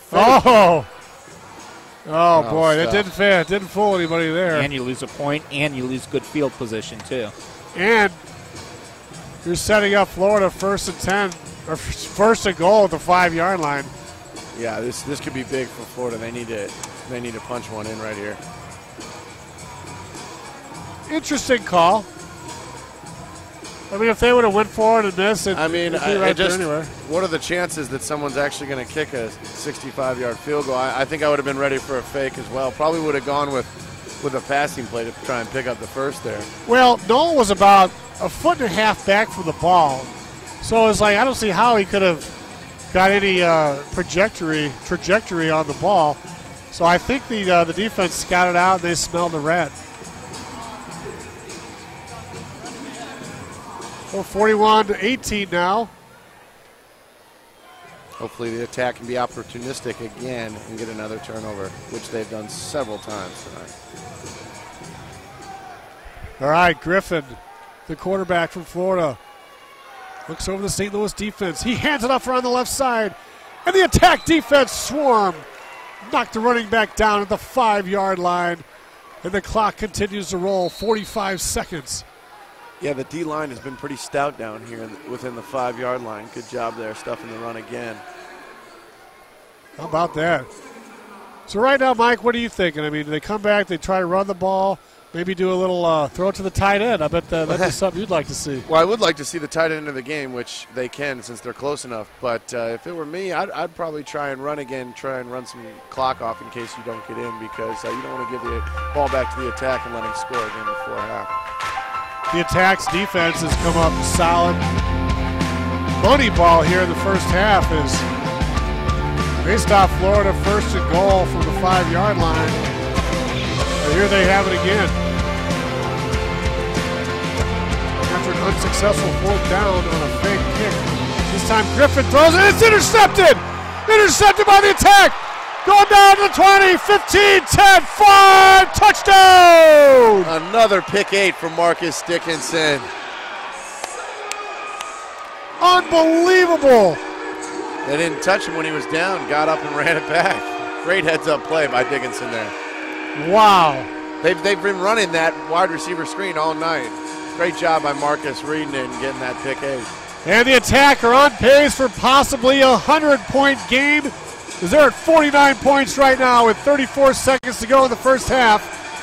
They're up 31 points. Are we going to see 3 fakes in the first half, or is he going to kick it? All right, right now you might as well kick it. Make it, put it at the half-century mark. Null, very effective so far. This one, he just punches it through. Yeah. Good job. And that makes it 50-18. And, of course, Dave Solomon's correct. There was not a double bonus until the end of the game. If he had double bonus right here, who knows how many points the Attack. They might break Rage's all-time scoring record. The River City Rage, 2006 season, 3 games of more than 100 points. Got right around the 110, 112-point range. If you got more double bonus time, who knows what type of records we'd break here. But still fun, still anyone's game, even with a 32-point Attack league. Still fun time. Everyone out here is rocking at Family Arena. Diva Lee in the house. She'll be on at halftime, as well as the Solomon Report. You can't miss that. It's some great football. If you can't come out and watch in person, watch or listen. TalkSTL.com. Yeah, Dave's been a veteran down here at the Family Arena for a long, long time. And you've covered the River City Rage. You've covered the Monsters, the Attack. How many years have you been down here? I first started covering events here actually during the 2004-2005 season when the NHL players were locked out. I covered some of the Blues players, Barrett Jackman, Ryan Johnson, Jamal Mayers, Bryce Salvador, when they played here for the River Otters way back when. I remember that I had Barrett Jackman on my Inside Sports show. I think it was his 2nd or 3rd year in the NHL, and they were donating their salaries to charity. Just classy guys all around. There's a little squib kick here into the end zone. Florida with the ball. Out past the 10. They got a seam. 15, 20, and into the wall at about the 19-yard line. But with 28 seconds to go in the first half, Florida will take over and trying to, I guess, chip away at this 50-18 lead by the Attack. Yeah, the Attack have come on strong here in the second quarter with the defense, and the 3 pick-eights have really helped them out. And folks, make sure you download the app, TalkSTL.com. It's going to be TalkSTL.com at Busch Stadium on April 29th. It's a Tuesday night. And folks, if you go to the app, TalkSTL, you get $12 tickets. That's a steal. $12 tickets at Busch Stadium in the 200 level. And we'll let Scotty Boom Boom, Scotty Gherkin, talk a little bit about that here in just a moment. First down, Florida. Griffin back to pass, quick hitter, and completed pass about 7-8 yards on that. And Powell and Dickinson on the tackle. Yeah, number 6, Reggie Ellis. Just padding the stats at this point. Good first half for that kid. And folks, if I'm hard to understand, I apologize. Fighting the sinusitis allergies here, but I'm going to rough it out and make it through this game. Some of the syllables don't come out right now, but that's all right. Spring's here, and hopefully the allergies and hotter weather will burn this off. 24 seconds to go. Florida ball. Griffin back to pass. Rolls the right side. He looks down towards the end zone, and it's tipped and into the crowd.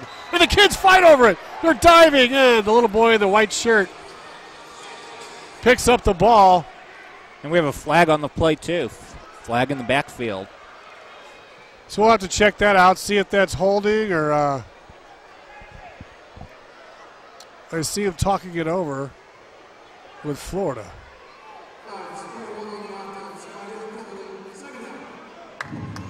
So they're backing it up.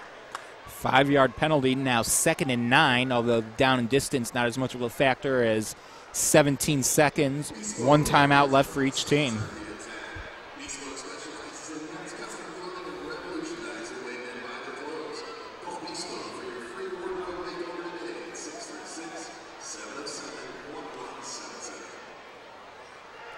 All right, here we go. 2nd and long. Griffin back to pass. He's got pressure. He rolls out. He throws it away into the crowd. And another souvenir as all the kids are having a lot of fun out here at the Family Arena picking up these balls. These balls are not cheap either. So I tell you, what a testament to the St. Louis Attack to give away these souvenirs to kids, and just another reason to come down to see St. Louis Attack football down at the St. Charles Family Arena. And on this last play here, great pressure by the Attack defensive line. Bernard Quinn with the initial pressure, and then Gerard Powell coming on late. Boy, did he have to make the quarterback scramble for Florida. Chris Griffin, he was not comfortable at all in that pocket. 10 seconds to go here in the second quarter.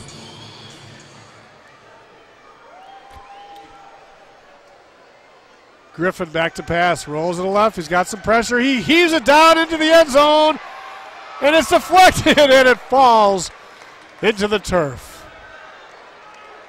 Looks We'll like bring we're a going to fourth get one down. more chance. One more Hail Mary before the end of the half. 2 Ariana seconds Large left. with that breakup there. Breakup in the deflection, deflecting it out of harm's way. When that ball went up in the air, I was waiting for another attack player to go over there and get another interception. There's been, 3 or 4 interceptions tonight? 4 picks for the attack. And we'll hear more during the Solomon Report after we check in with Diva Lee. Hopefully she'll be able to grab Coach McKinney and get his thoughts going into halftime.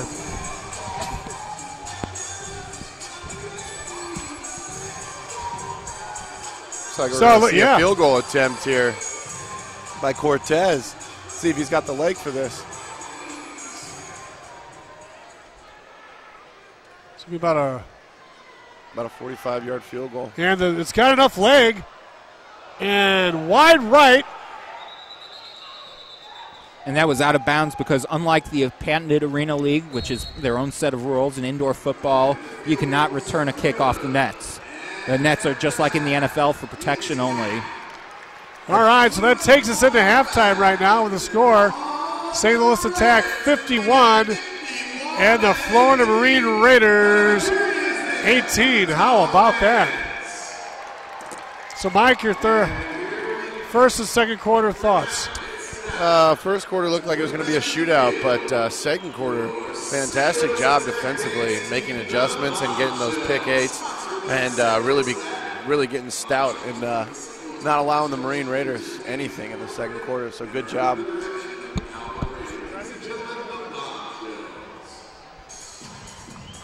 All right, right now we going to take a look at some halftime things right now. We got Diva Lee down in the tunnel right there. I see her. Looks like we're going to go right now to the Solomon Report. Oh, and right now she's with Coach McKinney and Diva Lee down on the sideline with Coach McKinney. Diva Lee. The jerseys could very well be secondhand from another team. Hi, guys. It's Diva Lee with Talk STL live at the St. Louis Attack game where it is 51 Attack, 18 Raiders. Coach, you talked about earlier today that, this was such a great team. You're going to have some good competition. What do you think about the scoreboard? I think that we've been fortunate with the way the ball's been bouncing. We changed up a couple things with our defense, and it's actually working really well, and our defense is already our strong point. I think that we've made the plays, and that's the big difference right now. This has been an impressive game, Coach. So what are you going to do to stay on top? We got to keep the gas pedal down. We can't let up. We can't get comfortable and complacent. We need to keep going like it's 0-0. You know what, Coach? Thank you so much for your time. Good luck in the second half. All right, back to you guys. It's Diva Lee from TalkSTL.com. And thanks a lot, Diva Lee. How about that? Bringing it with Coach McKinney. Very impressive first half. And that report was brought to you by STL TV. STL TV, your finest in St. Louis government access programming, channel 992. Scroll down, not up. You can check out shows like Inside Sports with Todd Blackstock. You can check out City Corner. You can check out all the greatest in city programming at STL TV. Well, right now, joining us in-house, one of our broadcast partners is Dave Solomon from the Big 550 KTRS, and it's now time for the Solomon Report. Well, two big factors have distinguished themselves for the Attack here in this game against the Florida Marine Raiders: speed and defense. In fact, defense a key difference maker. In the second quarter, we had something almost unheard of in the X League and in indoor football, at least any indoor football league that's worth its weight. The Attack gave up just 2 points. 2 points to Florida, and those were a pair of defensive stops.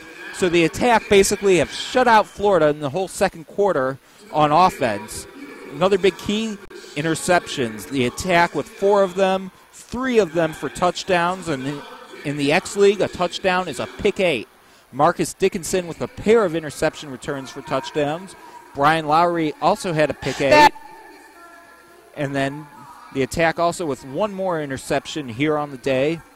Marcus Dickinson with his third pick. Not a touchdown, but you still get a very key point. So the defense really defined it. Even some of the plays that weren't picked. The Attack have had several passes batted down. You have to give kudos to the secondary.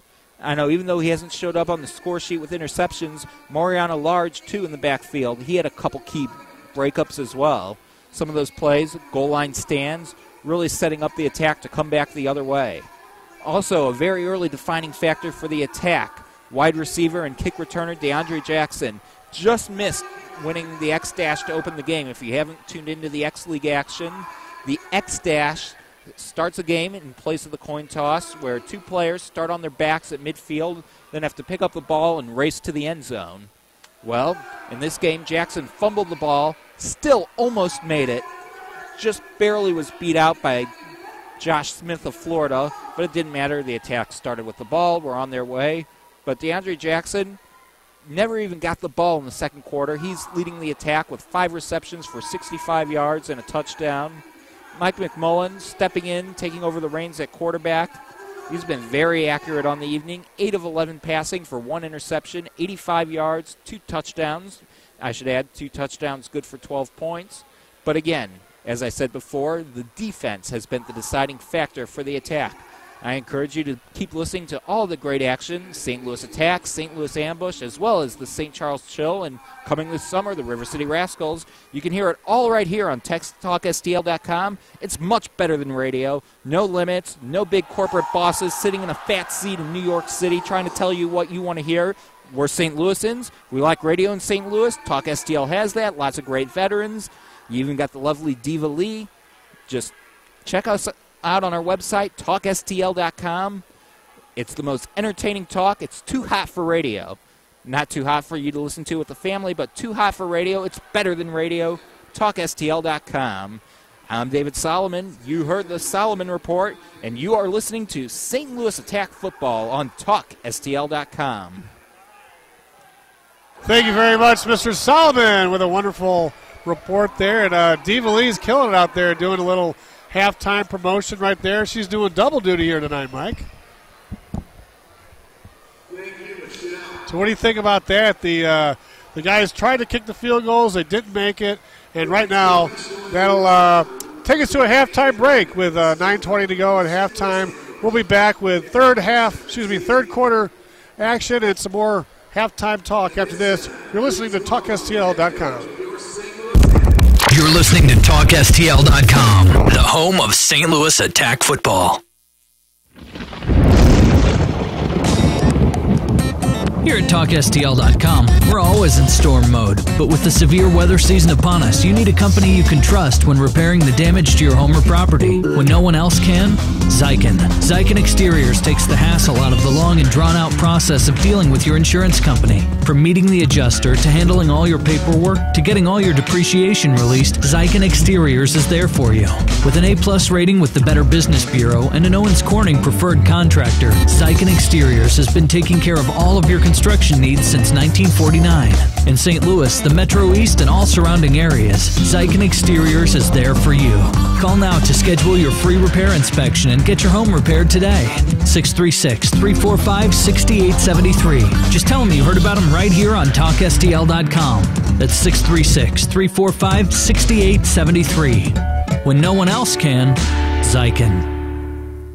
Hey, it's Joe, and I never used to be a big coffee freak until about a year ago when I discovered Organo Gold Coffee. You can go to ourcoffeeguy.com and talk to Mark, or call him at 314-629-3263, or how about his email? If you'd like a free sample, ask Mark, MARKDOER @gmail.com, and he will hook you up. The stuff is delicious, it doesn't give you the caffeine crash, and you are going to love it. It's Organo Gold Coffee. I swear by it. You should too. Do it. Hey, it's Coach from my friends at Rookies Bar and Grill, here to tell you about some of their all-day specials. And believe me, there are plenty. Mondays and Thursdays feature a pitcher of beer and 20 wings for only $14.99. On Tuesdays, you can enjoy a bucket of beer for $9. And Bud Select long necks are only $1.75 all day Wednesday. Happy hour weekdays from 2 to 6, and don't forget about those $1.75 16-ounce drafts during every Cardinals, Blues, Rams, and Mizzou sporting event that you can watch on one of their 9 big screens. You will never miss a game at Rookie's Bar and Grill, 1544 South Service Road, right here in Wentzville. Hey, it's Boom Boom. I smoke 2 packs of cigarettes a day for over 20 years. After walking into Vapor Locker USA, I haven't had one in over a year. You know why? Because the e-cig at Vapor Locker USA works. Once you make the decision to switch to Vapor e-cigs, this is the place to go. They actually take the time to show you what vaping is all about, from how the kit works to getting the right e-juice. Vapor Locker USA was the first brick-and-mortar vapor shop in St. Louis and has been open for over 2 years. No one has more experience in e-cigarettes than Vapor Locker USA. No one. Period. End. Kits come complete with a bottle of e-juice. With over 120 flavors to choose from, you can't go wrong, and they start at just $39.98. Now with 5 locations. 13 East Pierce Boulevard in Wentzville and 1032 Country Club Road in St. Charles, as well as Troy, Missouri, Mexico, Missouri, and now Bowling Green, Missouri. And online at VaporLockerUSA.com. Vapor Locker USA, your hometown e-cig supply store. Make sure you get the right e-cig the first time at Vapor Locker USA. I did. A broken phone means hassle to some. To others, catastrophe. Don't replace it, repair it. CPR has 8 area locations to fix it and get you on your way. Cellphone repair-stlewis.com. Your phone has water damage? CPR can fix it. Cracked screen? CPR can fix it. Broken tablets, laptops, game systems, or any other device? CPR can fix it. Cellphone repair-stlewis.com. 8 locations in the St. Louis Metro. Cellphone repair-stlewis.com to find a store near you. CPR can fix it.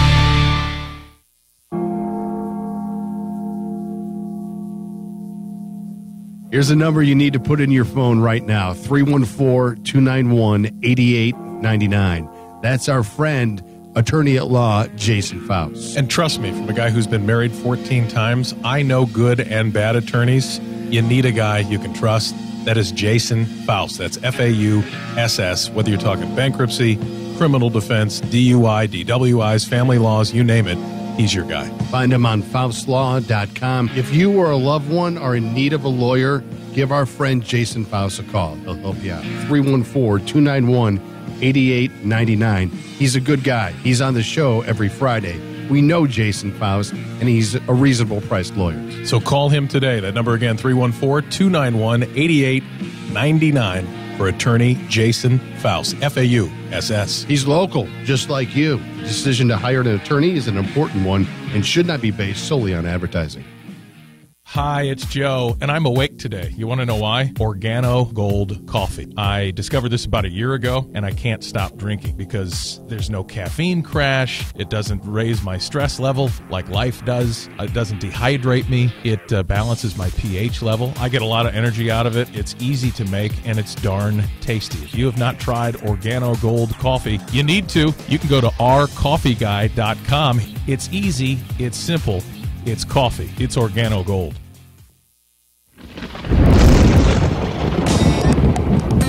Here at TalkSTL.com, we're always in storm mode, but with the severe weather season upon us, you need a company you can trust when repairing the damage to your home or property. When no one else can, Zykan. Zykan Exteriors takes the hassle out of the long and drawn-out process of dealing with your insurance company. From meeting the adjuster to handling all your paperwork to getting all your depreciation released, Zykan Exteriors is there for you.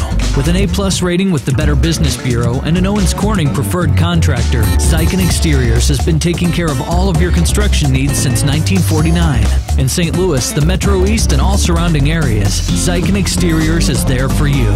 Call now to schedule your free repair inspection and get your home repaired today. 636-345-6873. Just tell them you heard about them right here on TalkSTL.com. That's 636-345-6873. When no one else can, Zykan. This is St. Louis Attack Football with Todd Blackstock and Mike McNeil on TalkSTL.com.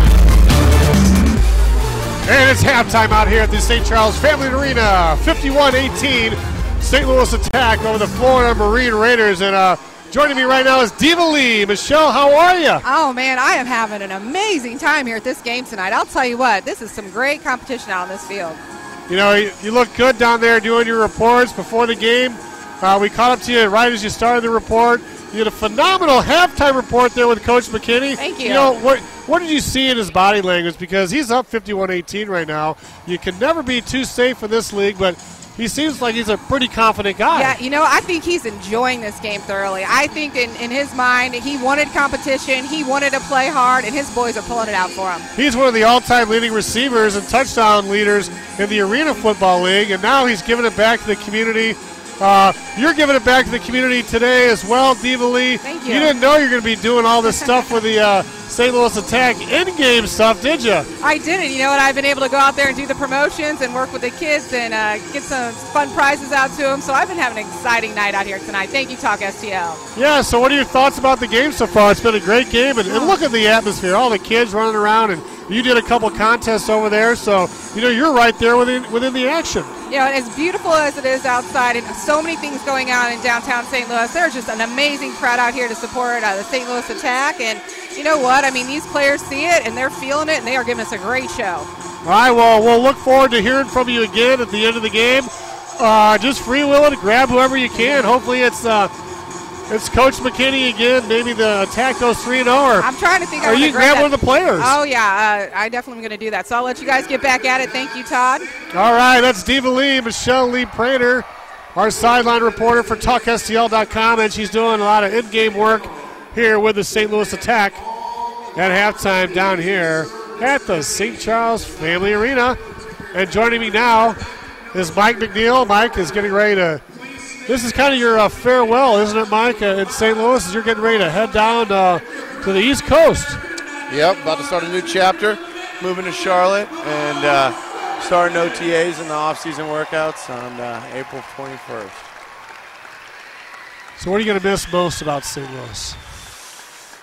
Other than obviously friends and family, I would have to go with the restaurant scene. St. Louis has a very underrated restaurant scene, and I love to eat out, and I've eaten at probably 80% of the restaurants in St. Louis.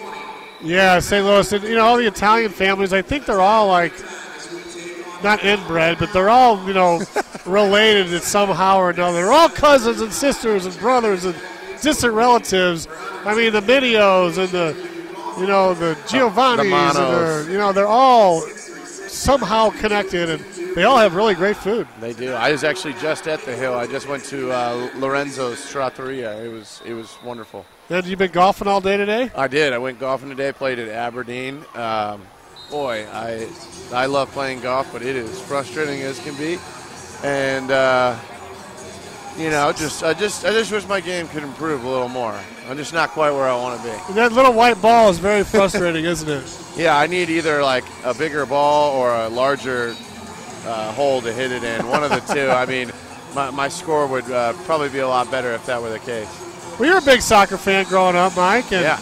That was pretty cool to see Daryl Duran out there at halftime with the Ambush's maybe backup kicker. Absolutely. I loved playing indoor soccer as a kid, and I also went to the Scottrade, or I guess back then it would have been Savvis Center.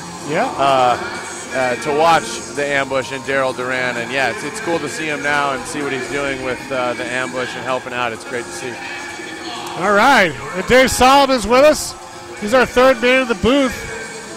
He does stats and play-by-play and color all at the same time and kind of keeps us in line with the rules. Yeah, we have trouble with those, that's for sure. I just don't like rules.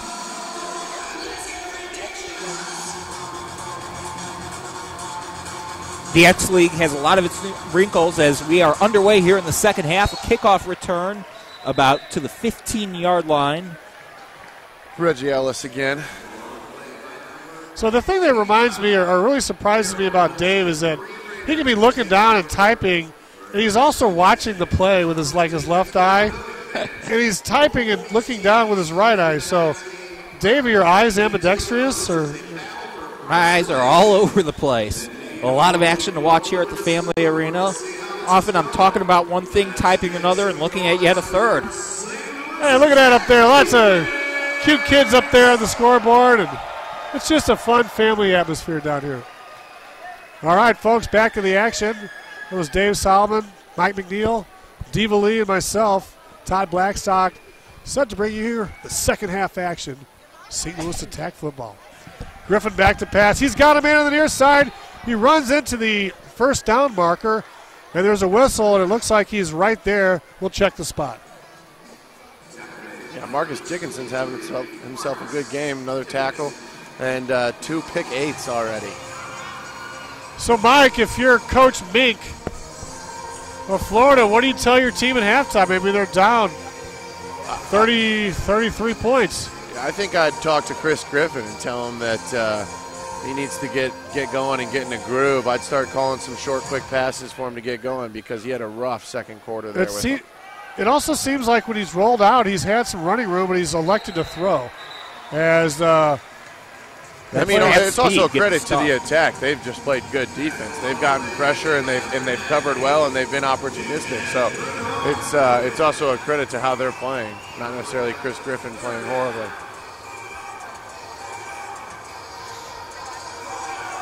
Lots of action down here. You got the public address announcer. You got DJ Prue.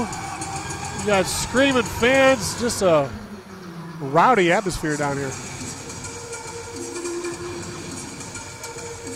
So third down for Florida. Griffin. Back to pass. He's in the pocket. He rolls up. He's got some running room, but he throws it down into the end zone. Picked again! Interception attack. Back to the 10, 15, 20, 25-yard line. There's running room down the sideline. Cuts it back up the 15, down to the 14-yard line. St. Louis Attack.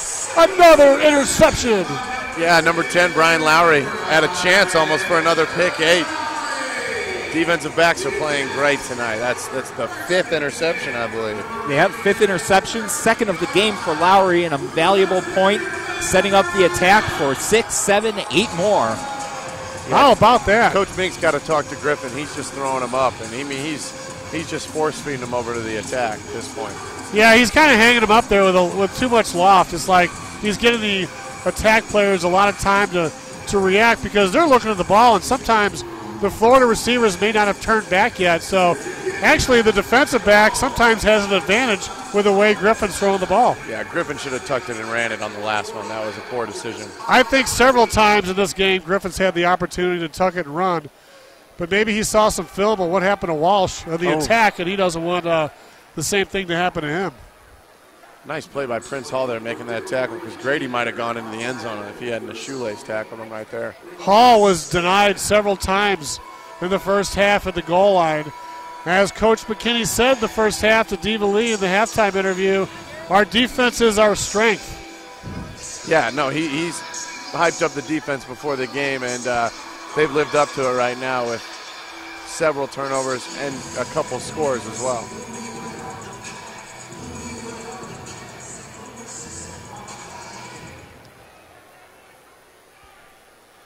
Second down for the attack. McMullen throws it in the end zone. Oh, it's overthrown. And into the boards is the attack receiver. Daryl Dunston was the intended receiver on that play, just a little too far for him. Similar concept to a play that Florida scored on early in the first quarter. A little corner route by the motion man and a hitch on the outside. It's a good play down here in the red zone. Or the X zone, I should say. The X zone. The X zone. That's right.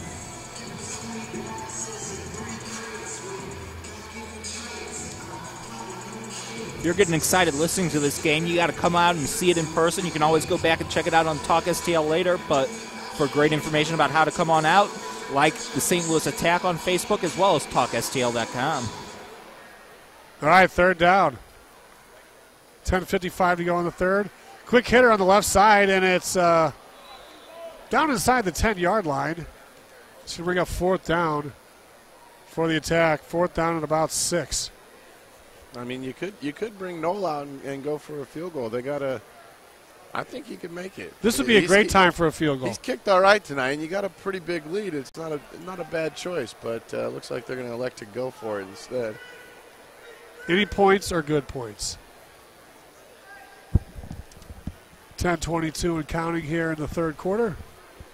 And after this play, Scotty Gurka is going to give us an update on TalkSTL.com night at Busch Stadium coming up in just a couple of weeks. 4th down, McCollum. Over center. Throws it down in the end zone. He throws it up and is batted down.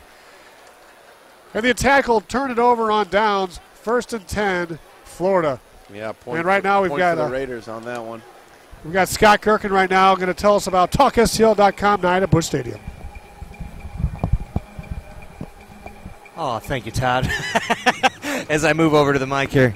Yeah, no, join us out at the ballpark, April 29th. It's TalkSTL.com night. Pretty honored to have that happen this year. That'll be the first event for us there.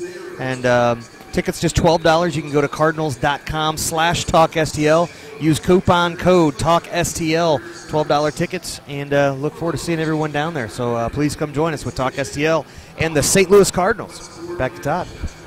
And Todd, like we said earlier on the broadcast too, David Solomon here with you alongside Todd Blackstock, Mike McNeil. Those are nosebleed seats. You're not watching from the roof. You're sitting in the 200 level for this game for $12 a pop. Great deal, great game, great atmosphere. Hope to see you all there. Yeah, we're looking forward to the party. It's going to be a party. We've got buses going down, leaving at Shamrocks, and we'd like to thank Shamrocks for their continued support at TalkSTL.com. I know they got their big Derby Day party coming up. I'd like to thank Jack Wagon's teachers for being continually involved with their wiffle ball leagues and TalkSTL.com. We've come a long way with Teach over there, and he's got one of the greatest indoor wiffle ball leagues you could even think of, and that's expanded through TalkSTL.com into the east side, where they put up some new wiffle ball leagues over there. So there's now TalkSTL.com East and TalkSTL.com over here in the St. Charles side. TalkSTL is all for the St. Louis area. We're worldwide. Look at this. What a great defensive play. Brian Lowry again with the bat down. And it looks like there's been a change at quarterback here. Yeah, it looks like number 7 for the Marine Raiders, Maurice Francois, has entered the game. Yeah, Francois from Bethune-Cookman University.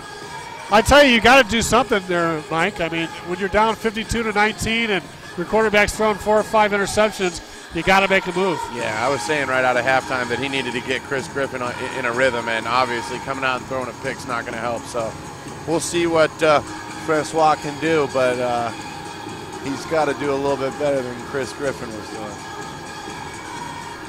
All right, 2nd down. Francois. 3-step drop. Great pressure by Powell. Oh, look at that. Moore, and he gets away from it, but he's down at the 4-yard line. Gerard Powell with the sack right there. I tell you, tremendous defensive pressure.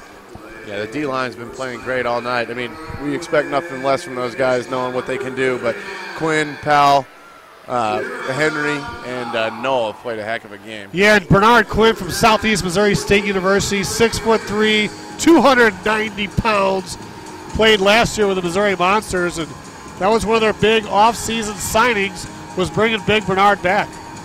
Yeah, he's been a good player all year, and now he's playing a little bit of end. He's played inside. He's versatile. He's big, and he's good against the run and the pass. He's had a good season so far. So Bernie trying to lead the attack to a 3-0 record.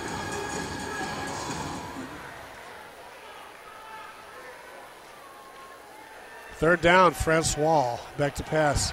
He throws it over the middle into coverage, and it's intercepted again by the attack. And they pitch it.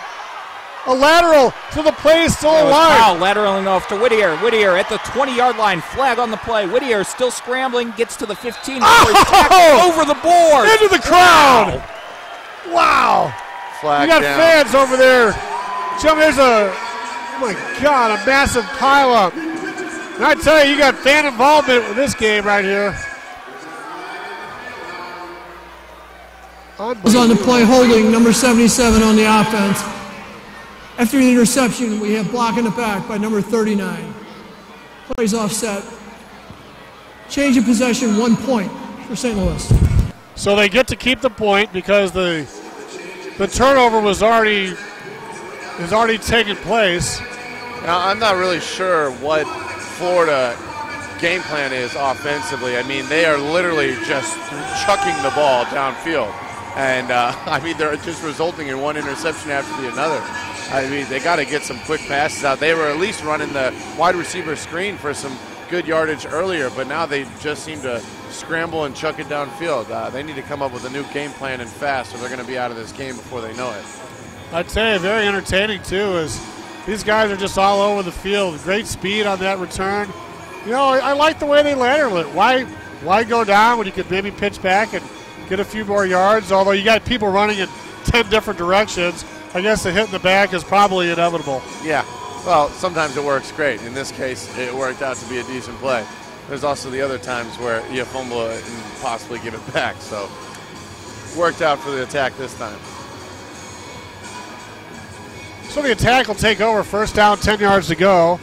The ball at their own 15-yard line with 7:37 to go here in the third quarter. They're still leading 53-19.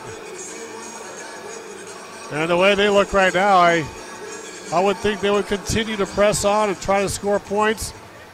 We're hoping the attack can make it to 100 tonight. We want the century. This time it's a handoff up the middle, nothing doing. Nice defense by the Florida up front. And that's going to bring up second down and long for St. Louis. Good run by Keenan Miller earlier in the game, but this D-line's pretty stout for Florida. It's going to be hard to run against them. Got to get to the outside. That's where the big run came for Keenan Miller earlier in the game. And that run for Miller was a 44-yard touchdown run. That made it 30-17 attack with 11-12 to go in the second quarter. And again, the attack, ever since the start of the second, have dominated. Florida hasn't scored an offensive point since the first quarter.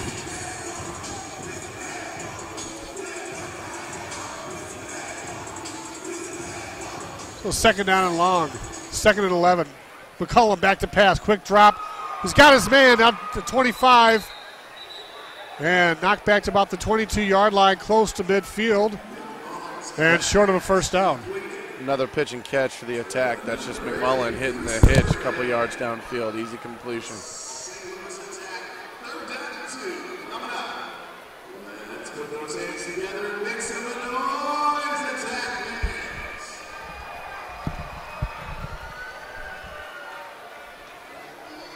Well, later on in this game, we're going to be doing the Paul Minio Player of the Game. TalkSTL.com, Paul Minio Player of the Game. And, you know, so far there's a few candidates, Dave. You got some guys with a lot of interceptions. You got some touchdowns. You got a new quarterback in there. I'm thinking defensive. I'll have it later on the Solomon Report as we have a handoff there. That's Keenan Miller getting stuffed at the line of scrimmage for no gain.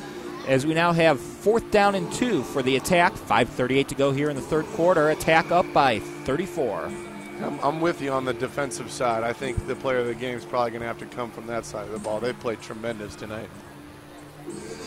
Some of your family, somebody was coming over this way, and then they stopped. No? Okay. So 4th down. Attack need to gain 2 yards here. A little less than 2.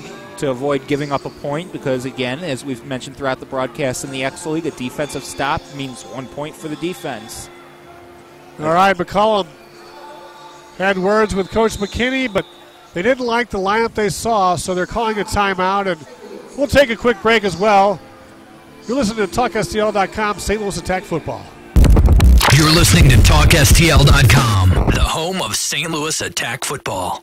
A broken phone means hassle to some, to others, catastrophe. Don't replace it, repair it. CPR has 8 area locations to fix it and get you on your way. Cellphone repair-stlewis.com. Your phone has water damage? CPR can fix it. Cracked screen? CPR can fix it. Broken tablets, laptops, game systems, or any other device? CPR can fix it. Cellphone repair-stlewis.com. 8 locations in the St. Louis Metro. Cellphone repair-stlewis.com to find a store near you. CPR can fix it. Hey, it's Coach from my friends at Rookies Bar and Grill, here to tell you about some of their all-day specials. And believe me, there are plenty. Mondays and Thursdays feature a pitcher of beer and 20 wings for only $14.99. On Tuesdays, you can enjoy a bucket of beer. This is St. Louis Attack Football with Todd Blackstock and Mike McNeil on TalkSTL.com. And the attack roll down the right side. There's a flag on the play, and that's 4th down, and looks like this one could be coming back. No, it's on defense. Fantastic. So first down for the attack with 4:54 to go here in the third quarter, up 53-19. Yeah, if the Attack are going to run the ball, they definitely got to get to the outside. That was Miller again on the outside. Kind of looked like his touchdown run earlier. But up the middle, Florida's stout, and the only way they're going to be able to run the ball is through the outside, that's for sure.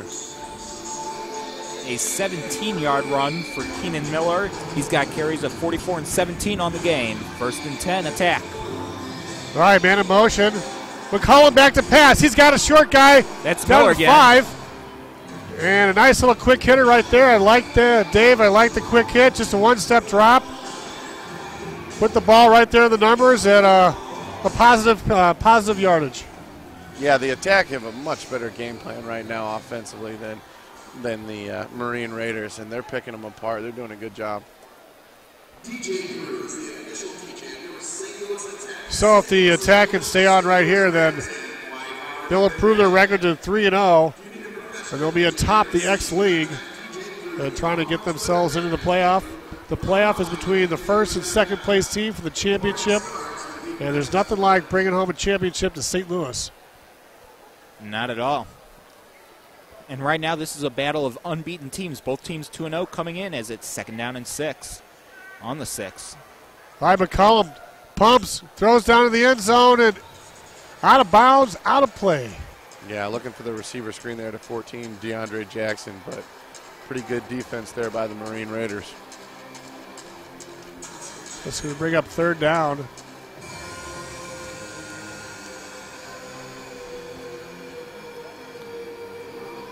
.321 and counting as McCollum's over there getting instructions from Coach McKinney.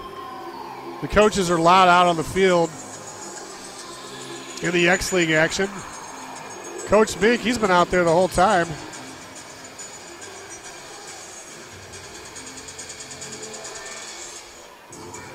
Mike McMullen, very accurate, 11 of 17 passing on the evening, looking to make it 12 of 18 perhaps. And he fires, but it just goes off the hands of DeAndre Jackson. We'll have 4th down and goal on the 6. And so the Attack need to convert right here, or they're going to give up a point. It'll be interesting to see if they go for a field goal or they try to put one into the end zone. Mike, what do you think? I would have earlier also kicked one because I think Knoll can make them, but it looks like both times they're going to elect to go for it. So can't really blame them. They're only 6 yards away, but I wouldn't mind seeing Knoll go out there and kick a field goal.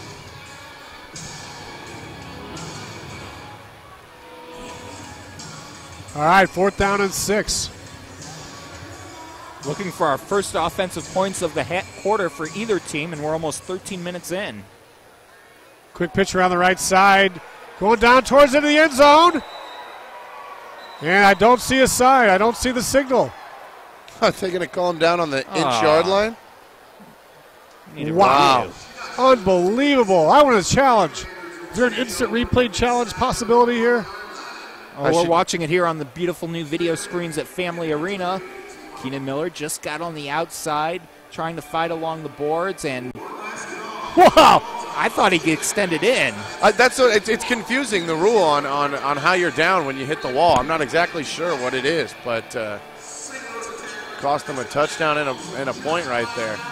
Well, nonetheless, the Florida Marine Raiders are going to take over 1st down and 10 with 1:53 to go and counting here in the 3rd quarter, and they've got a lot of points to make up. They're going to try to make up about 33 points in just over a quarter. And the way things are going, guys, I don't see it happening. Yeah, I mean, unless the quarterback play gets a little bit better for the Marine Raiders, it's going to be tough to come back. But you do always have the last minute to get double points, so you never know what's going to happen. And the Attack have really been pressuring Francois, who starts on his own 1-yard line, and he hands the ball off to get out of the end zone. Prince Hall with the carry. Maybe gets back for the line of scrimmage. We'll see where they spot it. Not more than a yard at the most. Maybe at the 1.5-yard line. 2nd down and 9.5. Yeah, Prince Hall's going to be sore tomorrow. He's giving out hits on defense and taking plenty of hits as a running back. So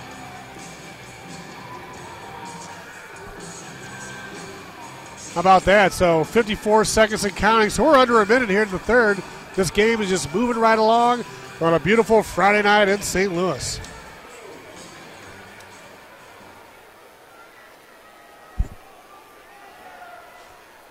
So second down. Francois.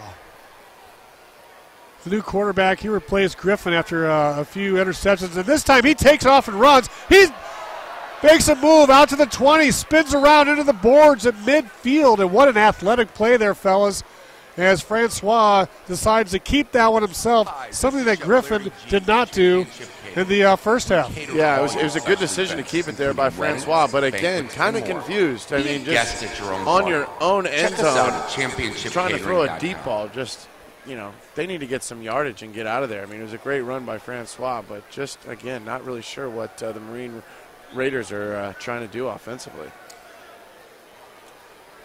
So looks like there's a stoppage in play right here where both teams are huddled up. We are at the end of the third quarter, actually. And with that break, we're going to take one as well. We'll be back with fourth quarter action after this. You're listening to TalkSTL.com. TalkSTL.com, the new home of St. Louis Attack football. Hey, it's Coach from my friends at Rookies Bar and Grill, here to tell you about some of their all-day specials. And believe me, there are plenty. Mondays and Thursdays feature a pitcher of beer and 20 wings for only $14.99. On Tuesdays, you can enjoy a bucket of beer for $9. And Bud Select long necks are only $1.75 all day Wednesday. Happy hour weekdays from 2 to 6. And don't forget about those $1.75 16-ounce drafts during every Cardinals, Blues, Rams, and Mizzou sporting event that you can watch on one of their 9 big screens. You will never miss a game at Rookies Bar and Grill, 1544 South Service Road, right here in Wentzville.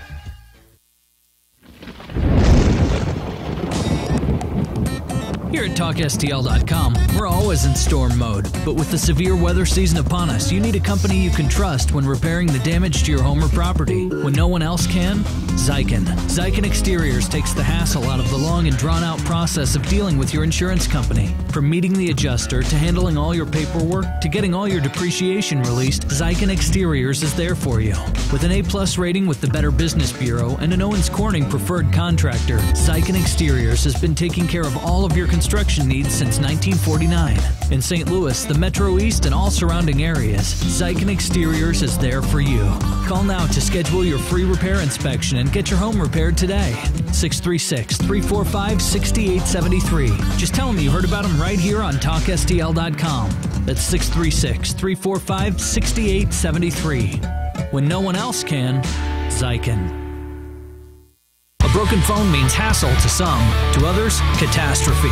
Don't replace it, repair it. CPR has 8 area locations to fix it and get you on your way. Cellphone repair-stlewis.com. Your phone has water damage? CPR can fix it. Cracked screen? CPR can fix it. Broken tablets, laptops, game systems, or any other device? CPR can fix it. Cellphone repair-stlewis.com. 8 locations in the St. Louis Metro. Cellphone repair-stlewis.com to find a store near you. CPR can fix it. Are you looking for new, exciting, and inexpensive ideas to boost revenue and attendance at your next grand opening, charity event, or fundraiser? If so, visit Pinshot.com. Pinshot.com is St. Louis's leading provider of specialty sport promotions like the half-court shot, field goal kick contest, and hole-in-one shootouts. Make your next casino or Texas Hold'em night a winner with a Royal Flush or Lucky 21 promotion. Don't forget to ask about our fall football programs. Pinshot.com, ensuring sports' greatest moments. Welcome back to St. Louis Attack football on TalkSTL.com. All right, it's fourth quarter action down here at the St. Charles Family Arena. Florida ball, they hand it off around the right side. Stuck in midfield, and that's going to bring up a second down and long. As we're just underway, Dave Solomon, Mike McNeil, Todd Blackstock. We got Diva Lee on the sideline and Scotty Boom Boom running the boards for us. Having a great time. It's a fantastic Friday night out here on the banks of the beautiful Missouri River. Lots of great action, guys.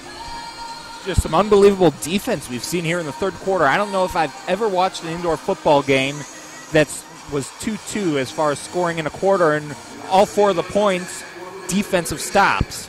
And only 2 in the second, right? So they have. Florida has not scored an offensive point since the first. Yeah. All right, Francois back to pass. He zips one down in the end zone. Touchdown. I think I'm going to get my mic muted for that one. Touchdown, St. Louis. That's the announcer curse I was talking about earlier.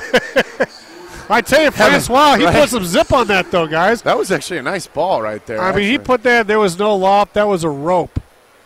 And if they're going to get back into this ball game, they're going to have to probably rely on the arm of Francois there, as, you know, these guys have been laying it up in the air and letting the defense run under it.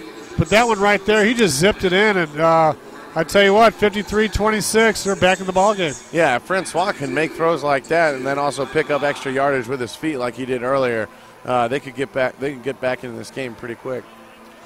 So Francois, 6 foot, packing a 225. Snap back, ball down, kick up, and it looks like it's no good. Flag on the play, though. We'll see what they call here.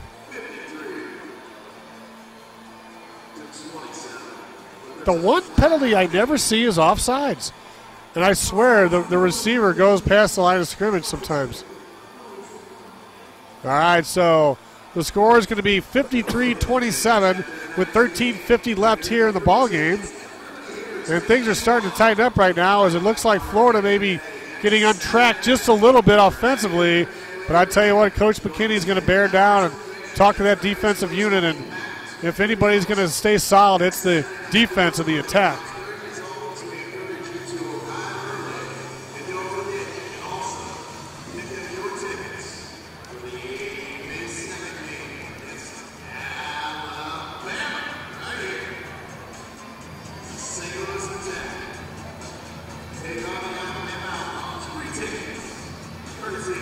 Recapping this one, the Attack have done a lot of their scoring on defense.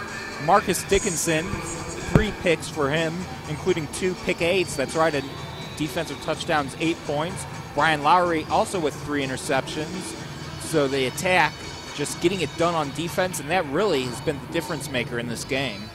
David Solomon alongside Mike McNeil, Todd Blackstock as the Raiders kick off. That one is out of the back of the end zone, touchback. Attack will start with the ball at their own 20-yard line. 13:50 to go here in the fourth quarter at Family Arena. Man, that was a hell of a boot right there. He jacked it into the stands and showed a lot of great leg there. But, you know, the Attack's going to get pretty good field position starting right here. And the one thing they want to do is just slam it right down their throats. Maybe get Grady Little Jr. into the ball game more right now and maybe try to run some time off this clock. But I tell you what, McCollum is a whole new beast as far as a quarterback position, and the Attack may have found something with him. Yeah, he's done a nice job. I mean, he hasn't really done anything extraordinary, but he's hit the open receivers. He's been pretty accurate, and he's made some good plays. So hopefully he can keep it going. Very sturdy, standing at 6'6", 280 pounds. Unbelievable. So first down, Attack. And there's a new quarterback in the ball game right there. It's number 20. Kevis Hamilton. Yeah, so Kevis Hamilton, 6 foot, 225 pounder. Here we are giving props to McMullen, and now he's he gets not yanked. Playing. Yeah, I'm not sure. I see him on the sideline. He doesn't look hurt. It looks like his helmet's off right now. Yeah, maybe just getting a breather. Huh? Yeah, Keenan Miller taking a rest as well. They got Grady back in there. Well, they could be giving these guys a blow. They're up by a substantial amount right now. But is it really that substantial when you factor in the X factor? Final minute, points are doubled, so a touchdown could be 12, 16. It's not really that safe. Dave Solomon keeping it real.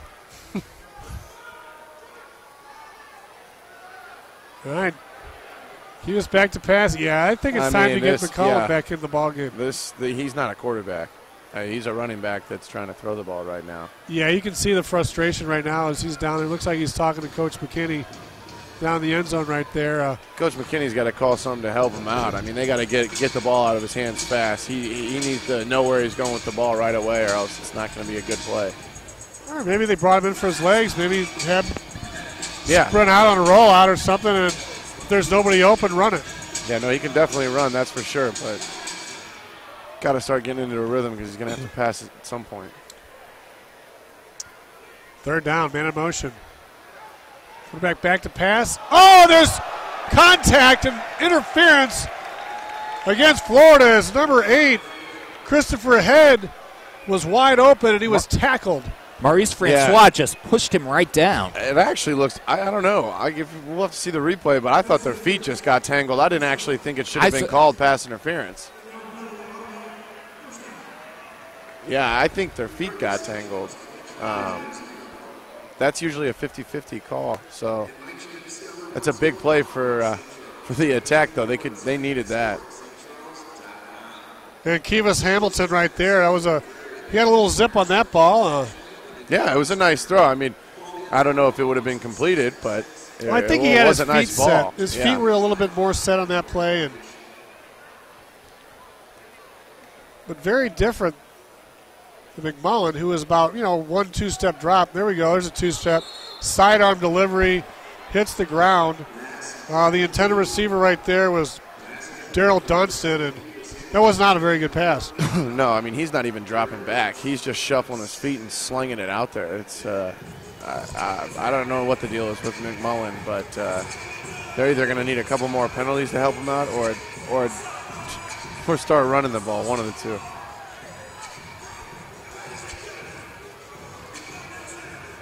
So we're under 11 minutes in the ball game, 53-27 attack. And it's going to be second down and 10. Ball at the 20-yard line, left to right of the screen. This time it's a pitcher on the right side to Grady Little. To Grady. Grady gets stopped at about the 17-yard line. Yeah, you had Francois, the guy who's playing quarterback, flying in head first trying to take out Grady. I don't know if that's too good for them because they might need him on the other side of the ball as well. Daryl did a great job in the home opener here, and he hasn't seen quite as many touches. He was our Paul Minios player of the game in that first game, and we're going to be thinking about a Paul Minio player of the game here shortly to give out a gift certificate from that fine restaurant at 333 Westport Plaza, featuring veal chops, stuffed fillets, Chilean sea bass, linguine Miramonte, salmon roasted with a saffron cream sauce with lumps of crabby veal and chicken parmesan. Have you ever and eaten? Mamma Have you Mia, ever that's eaten a there? spicy meatball. The Mamma Mia's lasagna is second to none. Back to the action, third down. Pass down the end zone, wide open! Touchdown! Touchdown! That was a fantastic call by Coach McKinney. He faked the receiver screen, which they have been running all game, and suckered him and threw it to the back of the end zone. Great call by Coach McKinney. So Hamilton to Jackson for a touchdown. And I tell you, Hamilton showed some touch right there. I don't know what Coach McKinney said to him, guys, but he really threaded that one right there. Perfect pass, touchdown, 59-27, PAT coming. Great play call and a great throw and a great catch. Nice possession for the attack right there. Hamilton, the holder. The kick hits the upright. Hey, I'll give Noel credit, though. He's done pretty good tonight, considering he's a defensive lineman. 32-point lead with 9:18 to go in the ball game. 59-27, St. Louis attack. And, it's back to Florida right now. The only thing they can do is try to get points, push that ball downfield, and shorten this game. Stretch this game out, really.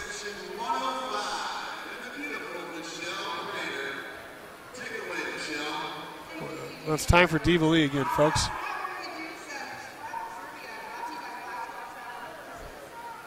Right now we got Diva Lee down there with Mac Attack.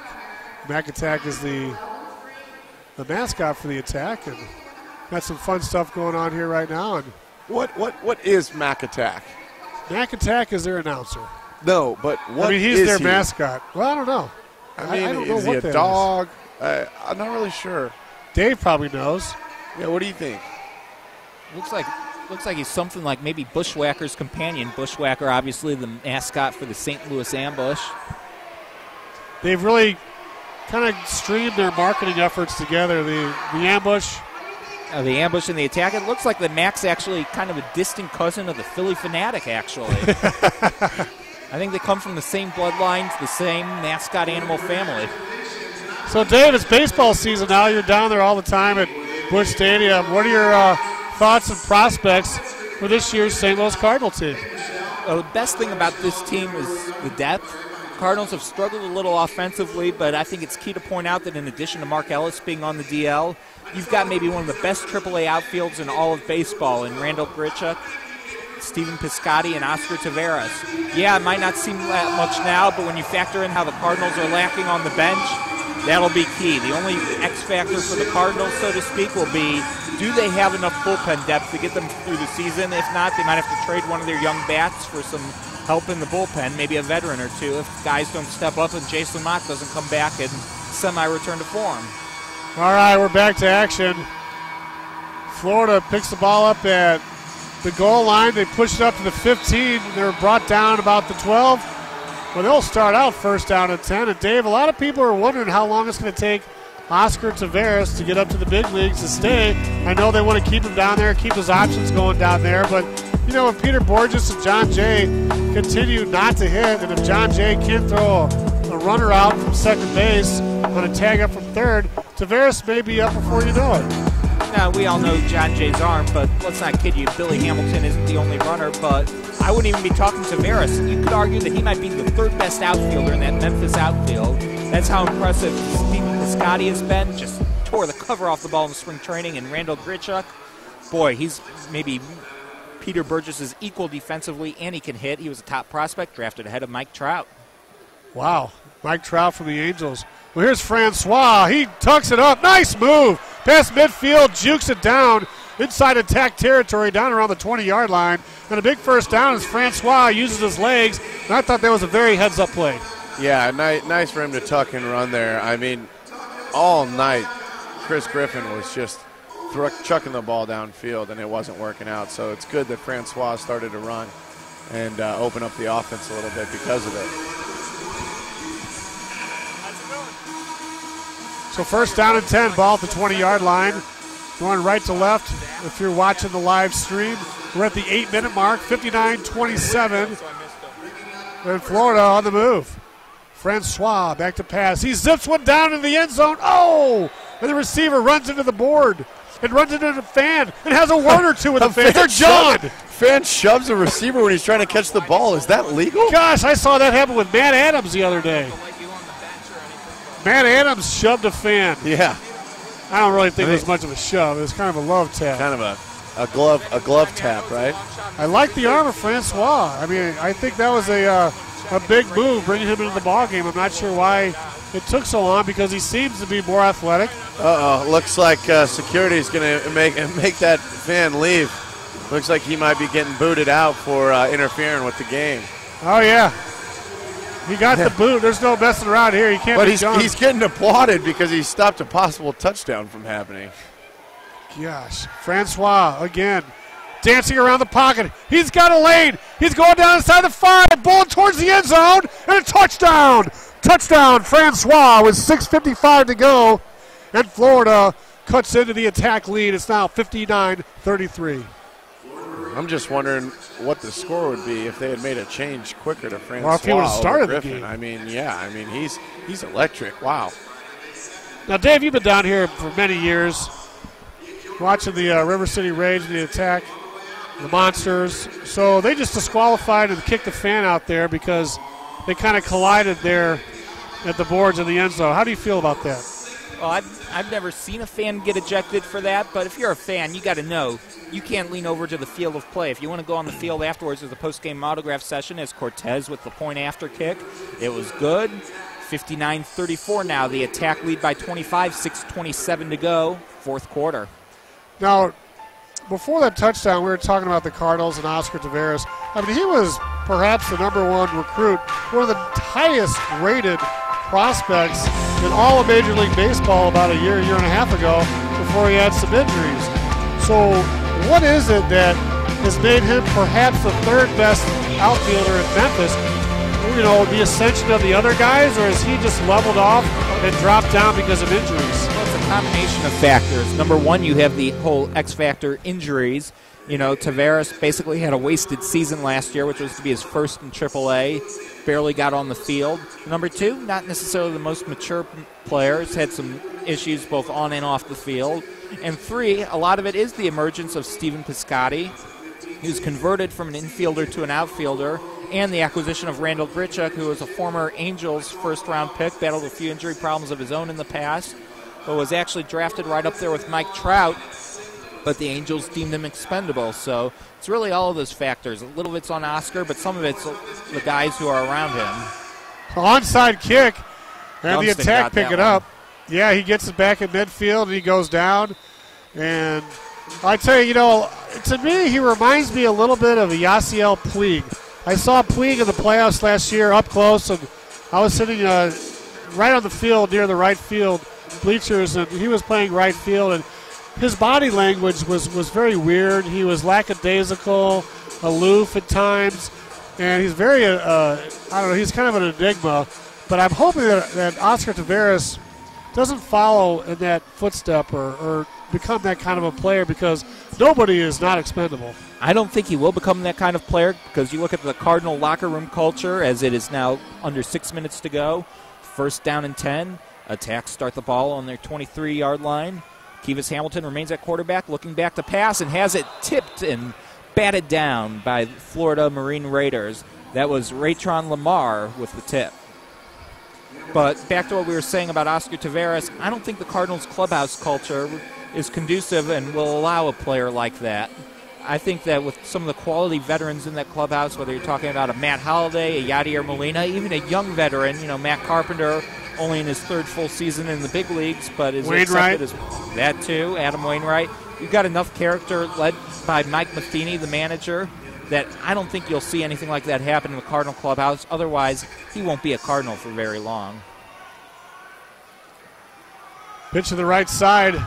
This is Grady. Grady with a strong run down to the 15, close to the first down. And, I like Grady's toughness, Mike. And, we've got draft coming up. And that's the big talk right now is, who's going to go where. I mean, guys like Johnny Manziel and Teddy Bridgewater, their stock seems to be dropping. They've done some IQ tests recently, and some of these guys aren't scoring out like they could. Yeah, I actually just read the article. Johnny Manziel scored a 32, Blake Bortles a 28, and Teddy Bridgewater a 20. The 20, that's not very good. Now, for a quarterback, it's not ideal. It's not terrible, but you'd always like to see more out of the guy who's leading the team. And, wow, DeAndre Jackson is 10 yards downfield before the ball was snapped.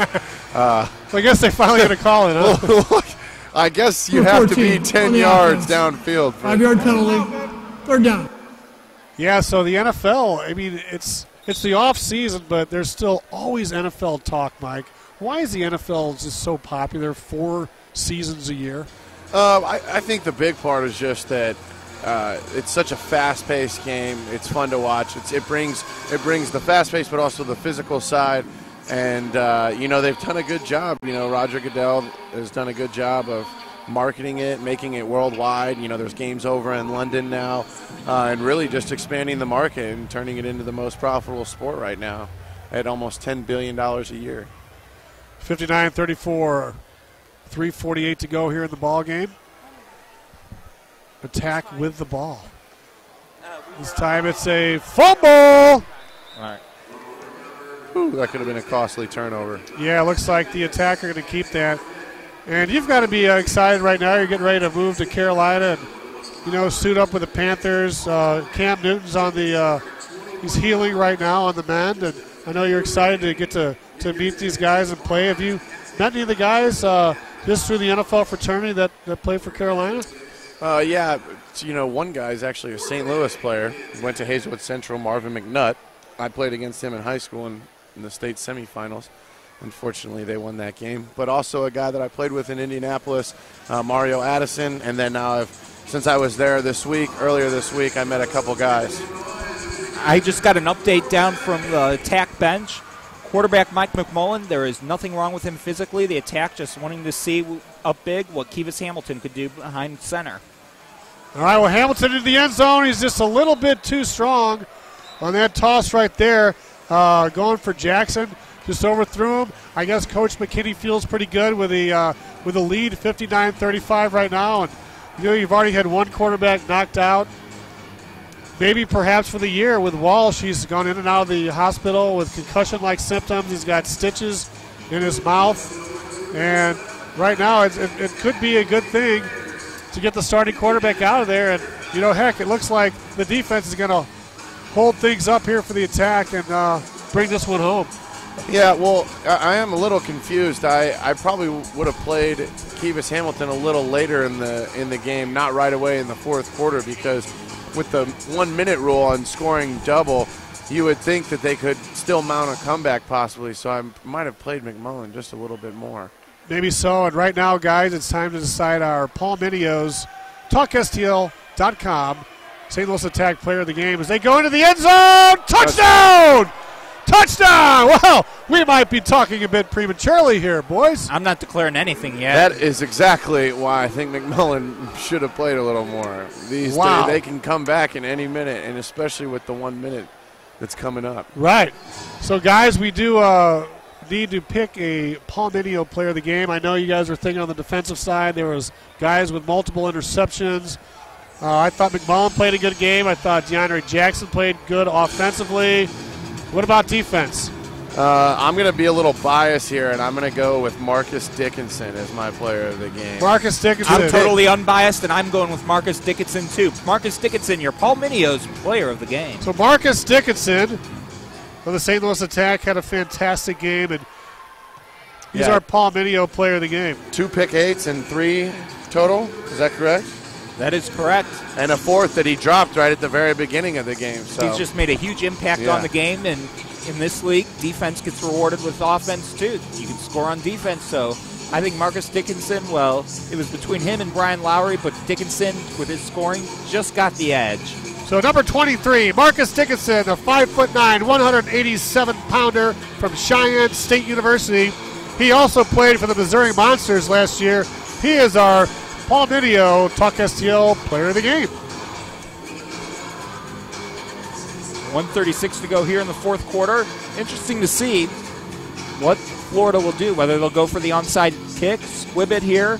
Because remember, if Florida, if they get to under a minute, a touchdown, all of a sudden 6 points becomes 12.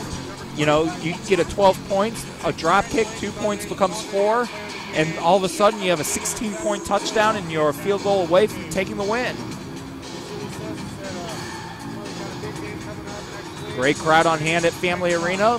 Very affordable tickets here as Cortez kicks off, and that is out of bounds.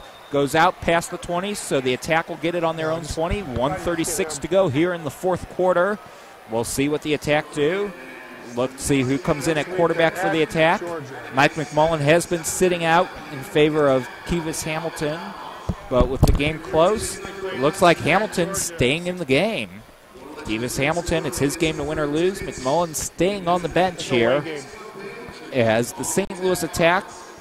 They've got a minute 35. Clock is running as we approach the 1 minute mark here. Minute 30 to go. Attack in the huddle. You can catch the Attack action, all their home games all season long, streaming right here on TalkSTL.com. Todd will have all the action for you. And for more information on what's happening, just log on. It's better than radio. Talk STL. Hamilton under center. 1:13 to go. Man in motion is Chad. And that ball is overthrown over the Attack bench.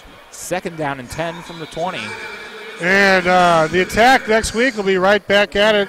They're going to be traveling to Georgia. And then in 2 weeks, they're coming back to they're going to be playing Florida in 2 weeks on April 26th. So that's going to be a pretty big game as they're going to see Florida in 2 weeks. So when they have to travel down and make the 16-hour bus ride to Florida, we'll see how that one plays out, guys. It'll be very interesting to see what happens if they're road tested. We see the talent. I really like what I saw of McMullen. The defense, I think this team, as long as you stay healthy, which in any form of football, especially the indoor game where you're playing on the rock-hard turf, health is a big factor. We already saw the Attack lose one quarterback this season. So if you can maintain this roster, you got great chemistry. If you can maintain the continuity, I think this team, as long as they don't get too bogged down by the travel and the month of May, very friendly. If you can just get to May and you get a home-heavy schedule, it'll all work in the Attack's favor, and I definitely think we could be seeing the Attack in the playoff game. All right, Diva Lee will be down on the field after the game, trying to catch up with Dickinson. If not, she's going to grab Coach or somebody, and we'll look forward to that, the Diva Lee report. Always entertaining, Diva Lee. Yeah, Diva Lee with STL TV. Player of the game. And we get to the 1 minute mark. Hamilton gets knocked into the boards. So it's a 17-point game. Do the math.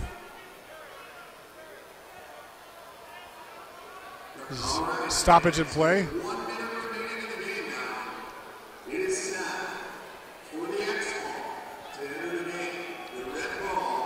And now, if you can hear the PA in the background, we are in the X zone, so you have the X ball doubling all the scoring.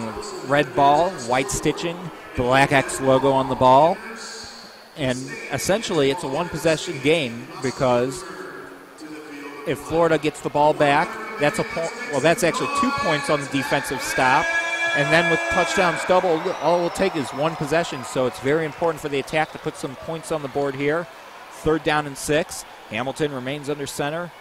Jackson, the man in motion. Instead, it's a pitch back to Grady. Grady trying to eat up some clock. A slew of tacklers take him down. Might have lost a yard or two. 4th down and 8, I assume. 55 seconds to go. With the Raiders having 2 timeouts left, I'd really like to see them not run the ball there and try and pick up the first down through the air. Yeah, good point, because they're going to stop the clock immediately after the play, and if you put it up in the air, you got a chance to get some yards, maybe even a touchdown on the short field. Yeah, and even if they didn't get the first, at least they were going to move the ball forward a little bit and give them a little bit worse field position. Right here with the trouble that Kevis Hamilton's been having, you have to wonder whether he takes a page out of Francois' playbook, maybe show off his legs a little, because he just hasn't had the touch passing aside from that one play. How about a quarterback run to the left? I'm game. All right, Hamilton rolls to the right side, goes over the middle. He's got his man. First down and more. Ball game. Brought down at the 14-yard line. How about that? They can run it out. And, folks, make sure you come back and get your tickets for the St. Louis Attack, as May is a big month. They're going to have 4 home games right here at the St. Charles Family Arena. On May 2nd, they'll be hosting Alabama at 7:35, the Alabama Outlaws. On the 10th of May is a Saturday night, 7:35 to be announced.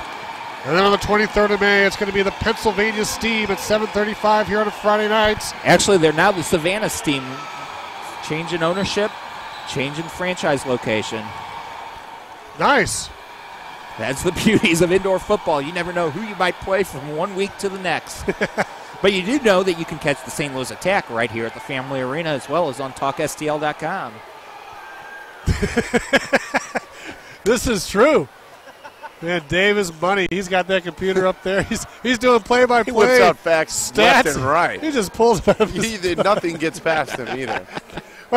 The first game here, he was correcting the scoreboard a couple of times. Well, everyone getting used to the new wrinkles of the X League. I mean. Since you and I don't know the rules, he keeps us in line on those as well. It's classic. They put up a point for the other team, and Dave ran over there and corrected him. It was perfect. We're going to call Dave the principal. Does that mean I get to dish out punishment, too? You do. All right, I'm down for that. You're down with it. The Solomon Report and you can dish out the punishment. Yeah, they just take a knee here. Is there any reason to believe that this game's not over? I'd play. Is there anything against that? Can you take nothing a knee that I've here? seen on the X League website, xleaguefootball.com. All right. Well, here you have it. First down, 10 yards to go. Ball at the 13-yard line. They hand it off to Grady. They're trying to strip it. He gets down to about the 10. And the big man, the big fullback right there, did a great job of hanging on to that ball and putting 2 hands around the ball. How important is that, Mike, to keep your hands around the ball? Yeah, with 39 seconds left, you got to go through the hold with 2 hands. You can't afford to go through with one and get stripped, because that would just be astronomically terrible right now for the attack, actually giving the Marine Raiders a chance to come back. But good job by Grady there holding on and pretty much sealing the game. So it's 17 points. So unless there's a defensive touchdown right now, the attack is going to improve to 3-0.